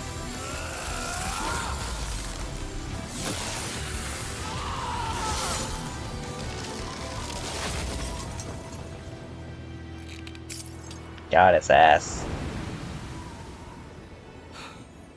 Apologies. KO! Okay, talk about cool as hell. That was epic. Please, I'm grieving here. Both Todoroki and Zuko held solid advantages over the other. Zuko's martial arts, athleticism, and lightning-fast reflexes meant that if he could get close to Todoroki, he could likely end the fight pretty quick. But Shoto's no slouch. The guy may be better at long range, but he's been in scraps before. Like with the super fast, super deadly hero killer Stain. And with all that ice popping up everywhere and his own super sliding and boosting skills, Shoto made it hard for Zuko to get close for long. Plus, the speed difference wasn't all that drastic. Todoroki's fellow student Tokoyami's Dark Shadow blocked Kaminari's electricity after it had. While the voltage of Kaminari's electricity is less than that of lightning, voltage only affects the limit of energy that can be discharged and not the speed itself. As Kaminari has used his quirk to attract electricity and lightning from other sources, he must be creating ionized paths in the air. Been fired. Quirks are not magic, and there are very few ways for electricity to travel through the air. Lightning is essentially an ionized path that electricity travels through. Kaminari's quirk must use the same method. Dark Shadow blocked Kaminari, Bakugo dodged Dark Shadow, and Todoroki can match Bakugo in a fight. Bada bing. Bakugo is known for his incredibly fast reaction speed. It is heavily implied and even outright stated by Bakugo that Todoroki is better than him. Oh yeah, I was gonna say, when did it's outright stated, but he had that whole speech where he was talking about how Todoroki and Momo were both better than him. He thought he was the best, but he was the definition of big fish in a small pond. You know, his quirk was amazing when compared to the losers at his school and a quirkless Deku. But when compared to people who have wanted to become heroes their whole lives just like him, he wasn't as good as he thought he was. Bada boom! That's lightning fast reflexes, baby! While Zuko certainly had more control over fire, Todoroki could easily repel his firebending with his own flames, not to mention the clear difference in temperature. Zuko may be skilled with fire, but he's not immune to it, nor did he have any reliable counter for fast and massive ice attacks. We don't even need to bust out the calculator for this one, Wiz. That stadium is circled by a 4-kilometer track. That's huge! And the edgy ice wall covered almost half of it in less than a second. Zuko didn't have that kind of power spread. Yes, I know fire melts ice, but not instantly when it comes to gigantic glaciers. Plus, firebending becomes much more difficult in cold temperatures. Sure, Zuko's melted through ice prisons before, but only ones where he could still move or at least breathe. Remember, firebending requires breath and movement. When Azula was trapped in an ice prison so compact she couldn't move or breathe, she was helpless. But like, Shoto could just freeze over Zuko's insides anyway. No way he was surviving that. Zuko might have been an admirable bender and adorable fan favorite, but Todoroki's overwhelming ice, versatile defense, and incredible power were just too much to handle. Zuko aimed for success, but his opponent Shoto put him on ice. The winner is Shoto Todoroki. And finally, we've got Flash versus Sonic, Wally West versus Archie Sonic. I hate that he's called this, but Wally West is technically the fastest man alive. God, it actually physically hurts me to say that. I don't care what people say, I always think Barry Allen is still faster than Wally West, because, like, he's the one who generates the Speed Force, right? Like, he is the Speed Force, is he not? I thought that's how it worked. Either way, Sonic from the comics is crazy. Wally West is crazier, I'm pretty sure. I'm pretty sure he's gonna win this. Though it should be a crazy battle of speed anyway. Nope. I don't want to be a translator. Speed. It's the ultimate sensation on the human body. And today we're pitting together two of the fastest characters out there. With these two, speed is far more than simply moving fast. Wally West, the fastest Flash from DC Comics. And Sonic from Archie Comics, the most supersonic Sonic of all the Sonics. He's Wiz and I'm Boomstick. And it's our job to analyze their weapons, armor, and skills to find out who would win a death battle. The year was 1985, and the multiverse was in crisis. Infinite Earths were on the brink of total annihilation. But one man could save the day by running really, really, really fast. The Flash. Ah! To save everything and everyone, Barry Allen sacrificed his life. But the Flash wasn't like a true goddamn hero. All gone. Barry had a sidekick. You might say a protege. Protege. Wally West! Despite the impressive amount of coincidences Barry needed to gain his speed, many others have possessed the powers of the Scarlet Speedster. But for Wally, his own coincidence is unparalleled. Let's see. President of the Flash fan club, nephew to Flash's girlfriend who introduced him, visited while Flash had a chemical lab set up exactly like it was when he got his powers. Then, just like Barry, Wally got struck by lightning that knocked him into the chemicals and boom, Flash powers. I would say this kid was super lucky, but he did get struck by lightning. The true reason? Because Speed Force, a dimension of infinite kinetic energy which all Flashes draw their power from. And the DC writer's favorite scapegoat for retcons. With his newfound ability, Wally... Full name, Wallace Rudolph West II, 6 feet tall, 175 pounds, the third Flash. Oh yeah, the first was Jay Garrick. Married to Linda Park. Has been part of the Teen Titans, the Flash family, and the Justice League of America. Wielded Dr. Manhattan's powers via the Mobius chair. And Lex Luthor has no idea who this is, bro. He joined Barry's crime-fighting heroics as Kid Flash. Strong of head and light of heart, he was more than a sidekick. He was a surrogate son. So when Barry went poof, naturally Wally stepped up to be the next Crimson Comet himself. As the Flash... Stop doing that. Wally obviously possesses incredible speed, easily surpassing that of light. He can run non-stop for multiple days. Forget running! This guy looks at reality and spits in its face before giving it a swirly. Wally can manipulate each and every one of his molecules to, for instance, survive the inside of a black hole. Barry even once regenerated from a cloud of gas. I bet he never has any trouble with NARBs. NARBs? No apparent reason boners? They're what the shit?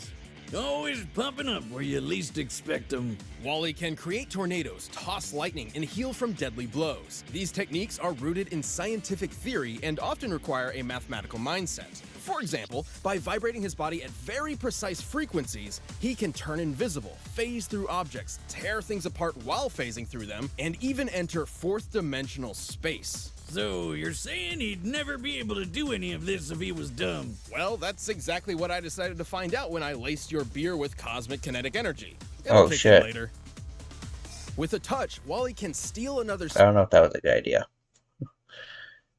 Speed Force, Super Speed, Speed Force Aura, Aerokinesis, Enhanced Perception, Electrokinesis, Healing, Intangibility, Invisibility, Phasing, Speed Stealing, Superhuman Physique, Time Travel, Martial Arts, Boxing, Chi Focus, Judo, Karate, and Kung Fu. Speed and use it for himself. Specifically, he can take a person's kinetic energy, instantly stopping them in their tracks or even freezing them for centuries, even from those who are not linked to the Speed Force like Superman. And his infinite mass punch can knock you across the whole planet! Applying the laws of relativity, as Wally's fist approaches light speed, its mass technically grows to an... The Speed Force protects Wally's body while performing inhuman acts of speed, including the recoil and impact of each infinite mass punch. Infinite degree, striking with kinetic energy equivalent to a white dwarf star, or about 2.6 octillion tons of force. In fact, increasing the vibrational speed even further could break the universe. The biggest nuke ever tested was 50 megatons. One punch from Wally is like 40 million of those. Even more wild, Wally can change his vibration frequencies to affect alien energies that do not exist in his own reality. It's how he helped take out these aliens called quantum mechanics. Beings far beyond any physical dimension and immune to ordinary physics. So, like a prism, Wally changed Superman's heat vision into super space magic to blast them all. All this is absolutely insane to contemplate, but it is important to remember that Wally is somehow still human. And a huge dork, but a fun Oh, one. Not technically like meta-human. I mean, he got married and has kids, so... Boomstick, I'm married. What? To my work. And Wally's family became sort of a cosmic lightning rod rooting him to reality when he time travels. Right? Boomstick, he can time travel. Isn't that fascinating? I feel like you're trying to give me the runaround. Speaking of which, that's how he time travels. By running. Should Wally become unmoored... Did Wiz get married and not tell Boomstick? That's not cool, man. By becoming unmoored, Wally was so fast he could think multiple thoughts at once and throw 10,000 punches. Throw 100,000 punches as one. Damn. He can outrun the Speed Force itself, even running to the end of reality where the concept of death no longer exists. Yeah. One time, he beat these gambler gods in a race across the universe, and, they could teleport. To win, Wally achieved trans-time velocity in less than 1 unit of Planck time, which is so infinitesimal, it is the absolute edge of measurable time itself. He was so fast, reality does not have any means to calculate or even comprehend his speed. That's f***ing great. Well, Wally did need to use steel speed for this. He also refused to fully tap into the Speed Force. He has since gone far faster without aid. Easy, but for some reason, Wally still felt unworthy of the Flash mantle. Come on, man, look at everything you can do. Until one day, Barry returned. Because Speed Force. To determine the fastest Flash of all, Survived the Big Crunch and outran the Big Bang, withstood grabbing a singularity, tore apart the Anti-Monitor's armor, faster than fourth-dimensional teleportation, rescued 532,000 people in 1.00001 microseconds, generated so much energy he was mistaken for the source, and defeated Reverse Flash, Superman, Black Flash, Zoom, and Barry Allen. Wally and Barry raced each other. This simple contest nearly tore apart the entire multiverse. But our kid Flash finally let it all out and won. Even with those unimaginable feats, Wally's greatest challenge was proving his worth to himself. He's not just another Flash, he's the fastest being in the multiverse. Dude, as soon as you finish your drink, turn yourself in. Got me again, Flash. Many, many years from now, Earth will be no more. Yep, because these hentai aliens are gonna drop a bomb that kills everyone and transforms all the animals into furries. Welcome to Okay, then. Mobius, homeworld of Sonic Maurice Hedgehog, leader of a guerrilla anthropomorphic freedom fighting group at war with the cybernetic empire of Ivo Robotnik, aka Dr. Eggman. So, yeah, comic book Sonic is a little different from the video games. Yeah. While leading his Care Bear... Full name, Sonic Maurice Hedgehog. So stupid. Age 17, 3 foot 3, 77 pounds. Homeworld is Mobius, leader of the Freedom Fighters, also known as the Blue Blur, True Blue, Mr. Needle Mouse, and the fastest thing alive. Viet Cong in the fight against obesity and male pattern baldness, Sonic became a super skilled fighter. And he wasn't doing it for nothing. Robotnik had turned his entire family into robot slaves. What a dick. Sonic is fast as always, but in Super speed, superhuman physique, super peel out, intangibility, invisibility, phasing, whirlwind creation, 1 billionth ring aura, spin dash, and homing attack. This timeline, fast takes on new meaning. He's quick enough to create tornadoes, cause after images, turn invisible, phase through objects, and boost past light speed in the blink of an eye. He can dodge lightning and even move in between the raindrops of a downpour. Look at this! He grabbed water and threw it like a baseball in less than .0000. A lot of zeros in a millisecond. Throwing water at the roboticized Flicky occurred in about 100 attoseconds. It takes, oh my god, I'm not even gonna try. Takes that many attoseconds to make up 1 second of time. So, you know, really damn fast. He can run around the entire cosmic interstate in less than a day, and that's a highway that cuts through the multiverse. How does he get that fast on an all-chili dog diet? I mean, they give me the runs, but not that way. He could reverse a black hole generator with his momentum alone, which then imploded, somehow sending him 849,000 light years away. Sonic's speed is so impressive that he can even move through stopped time. Let me repeat that. Time was frozen, and he... Despite being a robot-sized master at the time, it is directly stated that Sonic's speed alone could resist time manipulation.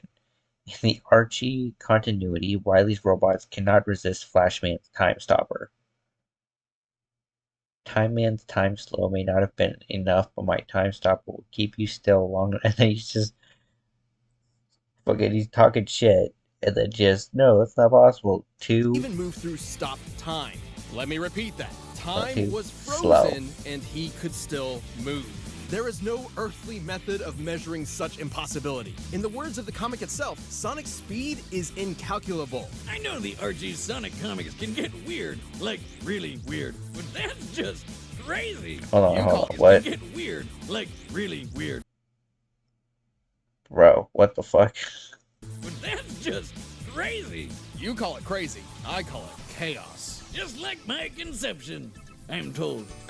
No. I mean chaos as in the Chaos Force, an extra-dimensional field of infinite and omnipotent energy. This chaos takes physical form on Mobius in the shape of magical power rings and perfectly hewn emeralds. And Sonic loves collecting those rings. By the time he'd scooped up 1 billion of them, the gods were so impressed they put him in a book of world records and gave him a permanent force field that makes him way tougher than anybody else. Along with shielding his spirit and mind. But that's not all. By gathering a large amount of chaos energy, he can transform into the almighty golden Super Sonic. Eat your heart out, Akira Toriyama. Super Sonic possesses incredible power. He can use chaos energy for defensive barriers and Super Saiyan ripoff, motherfucker. Beams capable of shattering moons. Somehow, he's even faster than before, and he's totally invincible. Like when he fought the demigod and possible power drink, Enerjack. This guy could rip people apart molecule by molecule, but...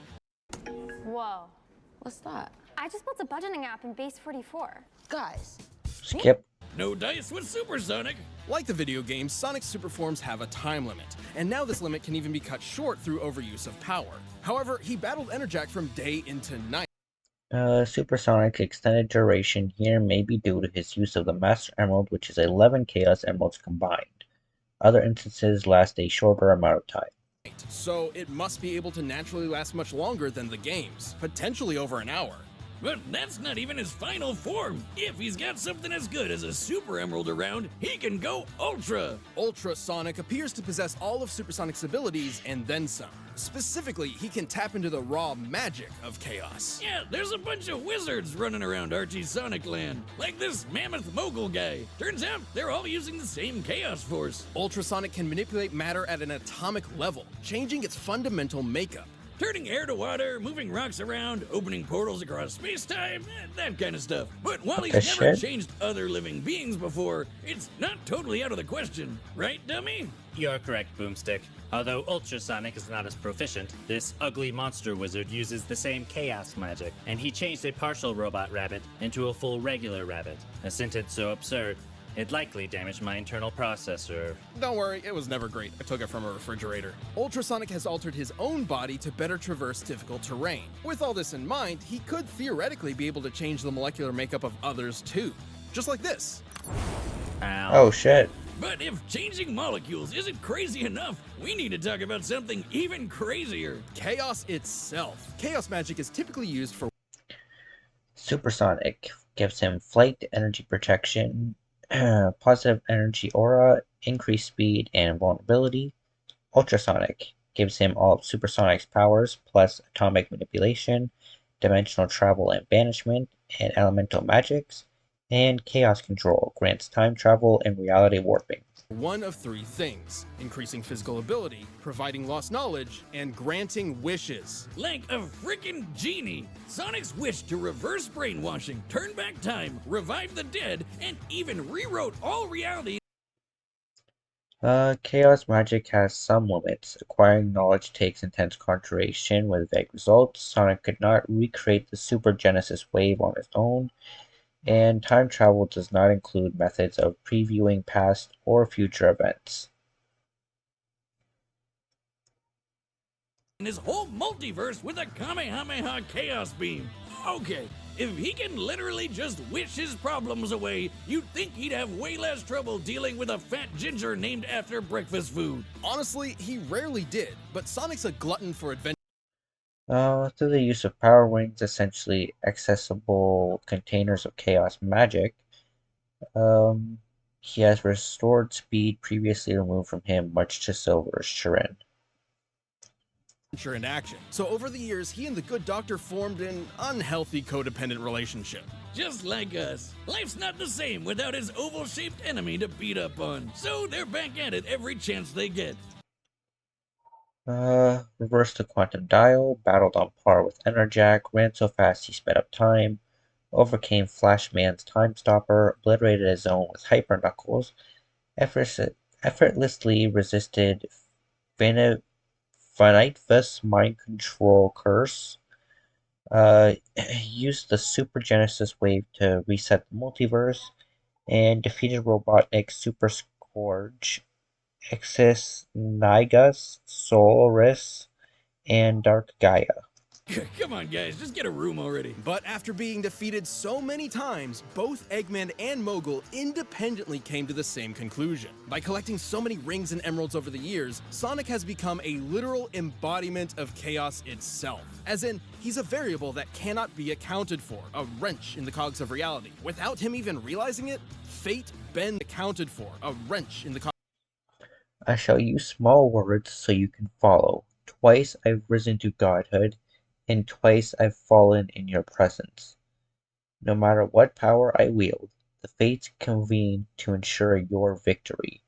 Even if I were to act now, I am certain something would thwart me or rescue you.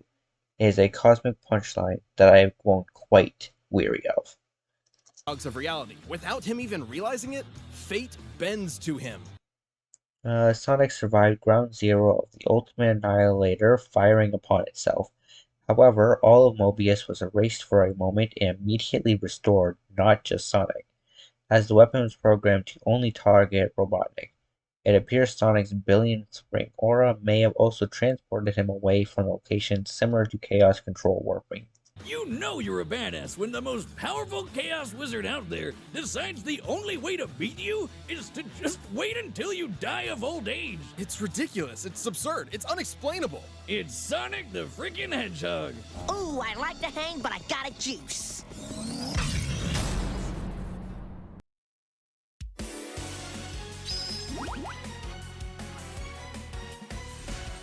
Skip. All right, the combatants are set, and we've run the data through all possibilities. But first, let me tell you about a phone and provider that's as fast as these guys.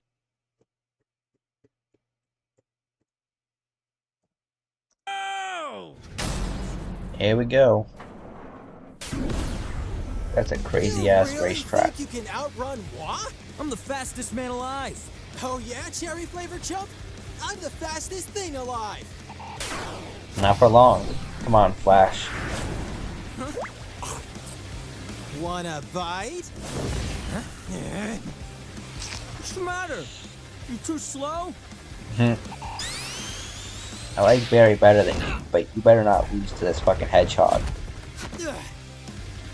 Don't mess with the hog's dogs!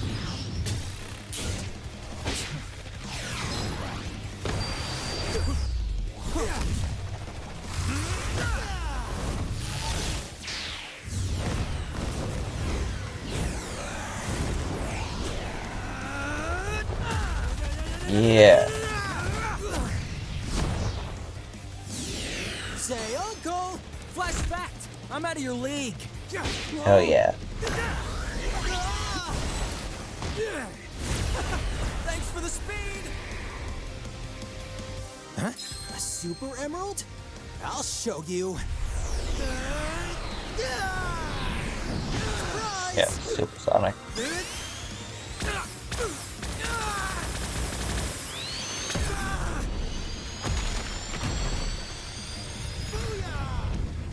Ooh.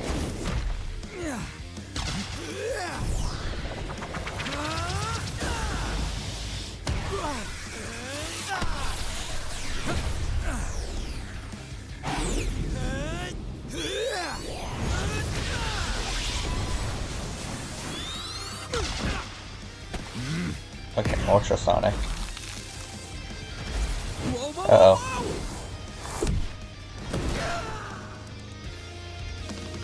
Yeah. Fucking dick.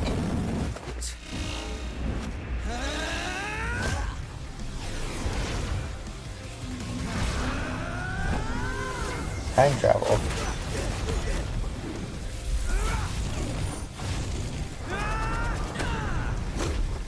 Damn, this way is crazy. Nice try, but I'm invincible when I'm like this. You've mastered speed, but I've mastered fate, and I wish you gone forever! Come on, man. Control! Linda, Jai, Iris, help me now!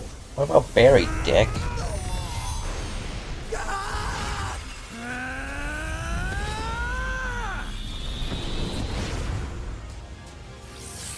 Huh? You know, back to the start, right? Yeah. Before he transformed. Fuck your fate.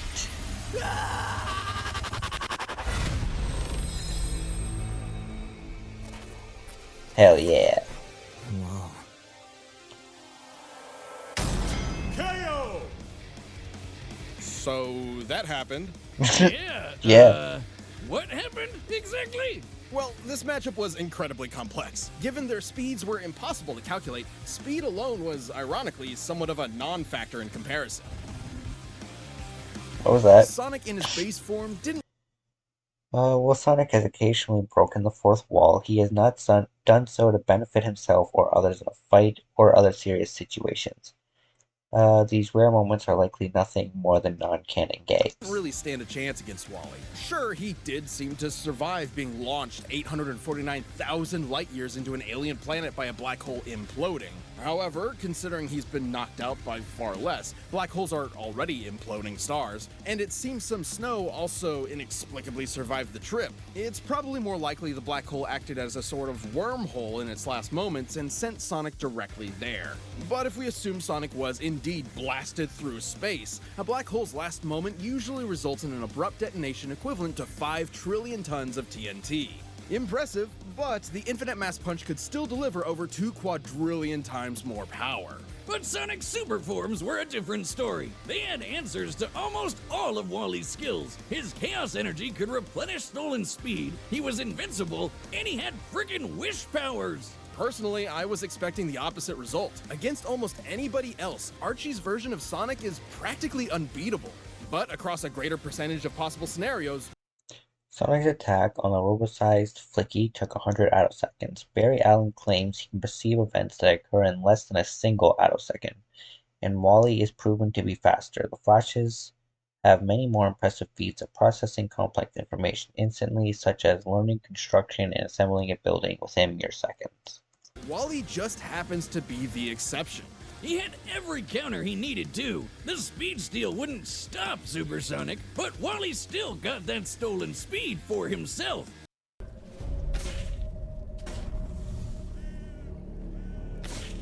Skip. Super and Ultrasonic were essentially batteries of unlimited kinetic energy Wally could pull from. Even with their speeds being incalculable, this meant Wally could ensure he was faster. Plus, Wally performed a lot more of those incalculable speed feats than Sonic ever did, so he technically held an experience advantage in that field. Chaos Wish Power would be an For the reboot, writer Ian Flynn says the Chaos Force was dropped as a concept, implying the Super Genesis wave may have erased it. Even if that is true, Sonic likely could not affect the Speed Force in the same way. The DC multiverse is far larger, and it is unlikely that Sonic can recreate the SGW as in Worlds Unite. to win against basically anybody, but Chaos Magic uses physical energy. And guess what? Wally could phase through reality warping energy. And jump through time or vibrate to a higher spatial dimension to avoid Sonic altogether. Even though he had no way to take down Sonic's super forms, Wally has proven capable of effortlessly moving and vibrating at top speeds. Vibrating to the fourth dimension, Wally becomes untouchable by anything occupying three-dimensional space, making him virtually invincible as long as he keeps vibrating.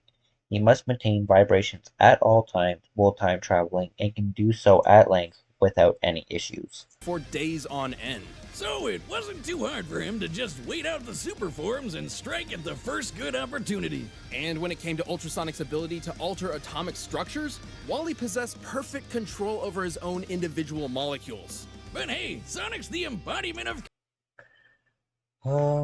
As in the battle, Wally could time travel to the exact moment Sonic's super form time limit ends. Note that Sonic has much less experience with time travel than Wally, and cannot glimpse past or future events such like the Speed Force grants to time-traveling speedsters. Chaos! Fate automatically bends to him or whatever. Except Wally has broken fate a few times himself.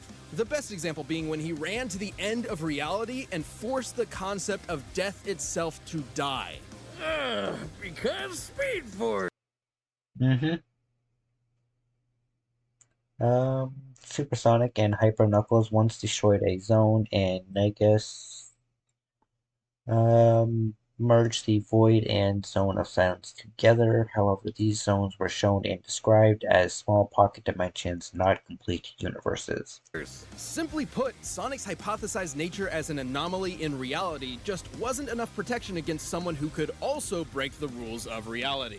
And remember, when Wally raced Barry, their speed almost tore apart the multiverse. Both these characters understandably seem overpowered to an extreme fault, but it's important to remember that in their respective worlds, the story comes first. Sonic was impressive, improbable, inexplainable, but Wally had the power, the counters, and the speed he needed to pull ahead in this absolutely mind-bending battle.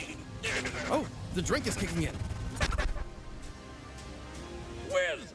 I ran to Jupiter! I'm a god! A speed god! Incredible! Tell me, what cosmic insight have you learned?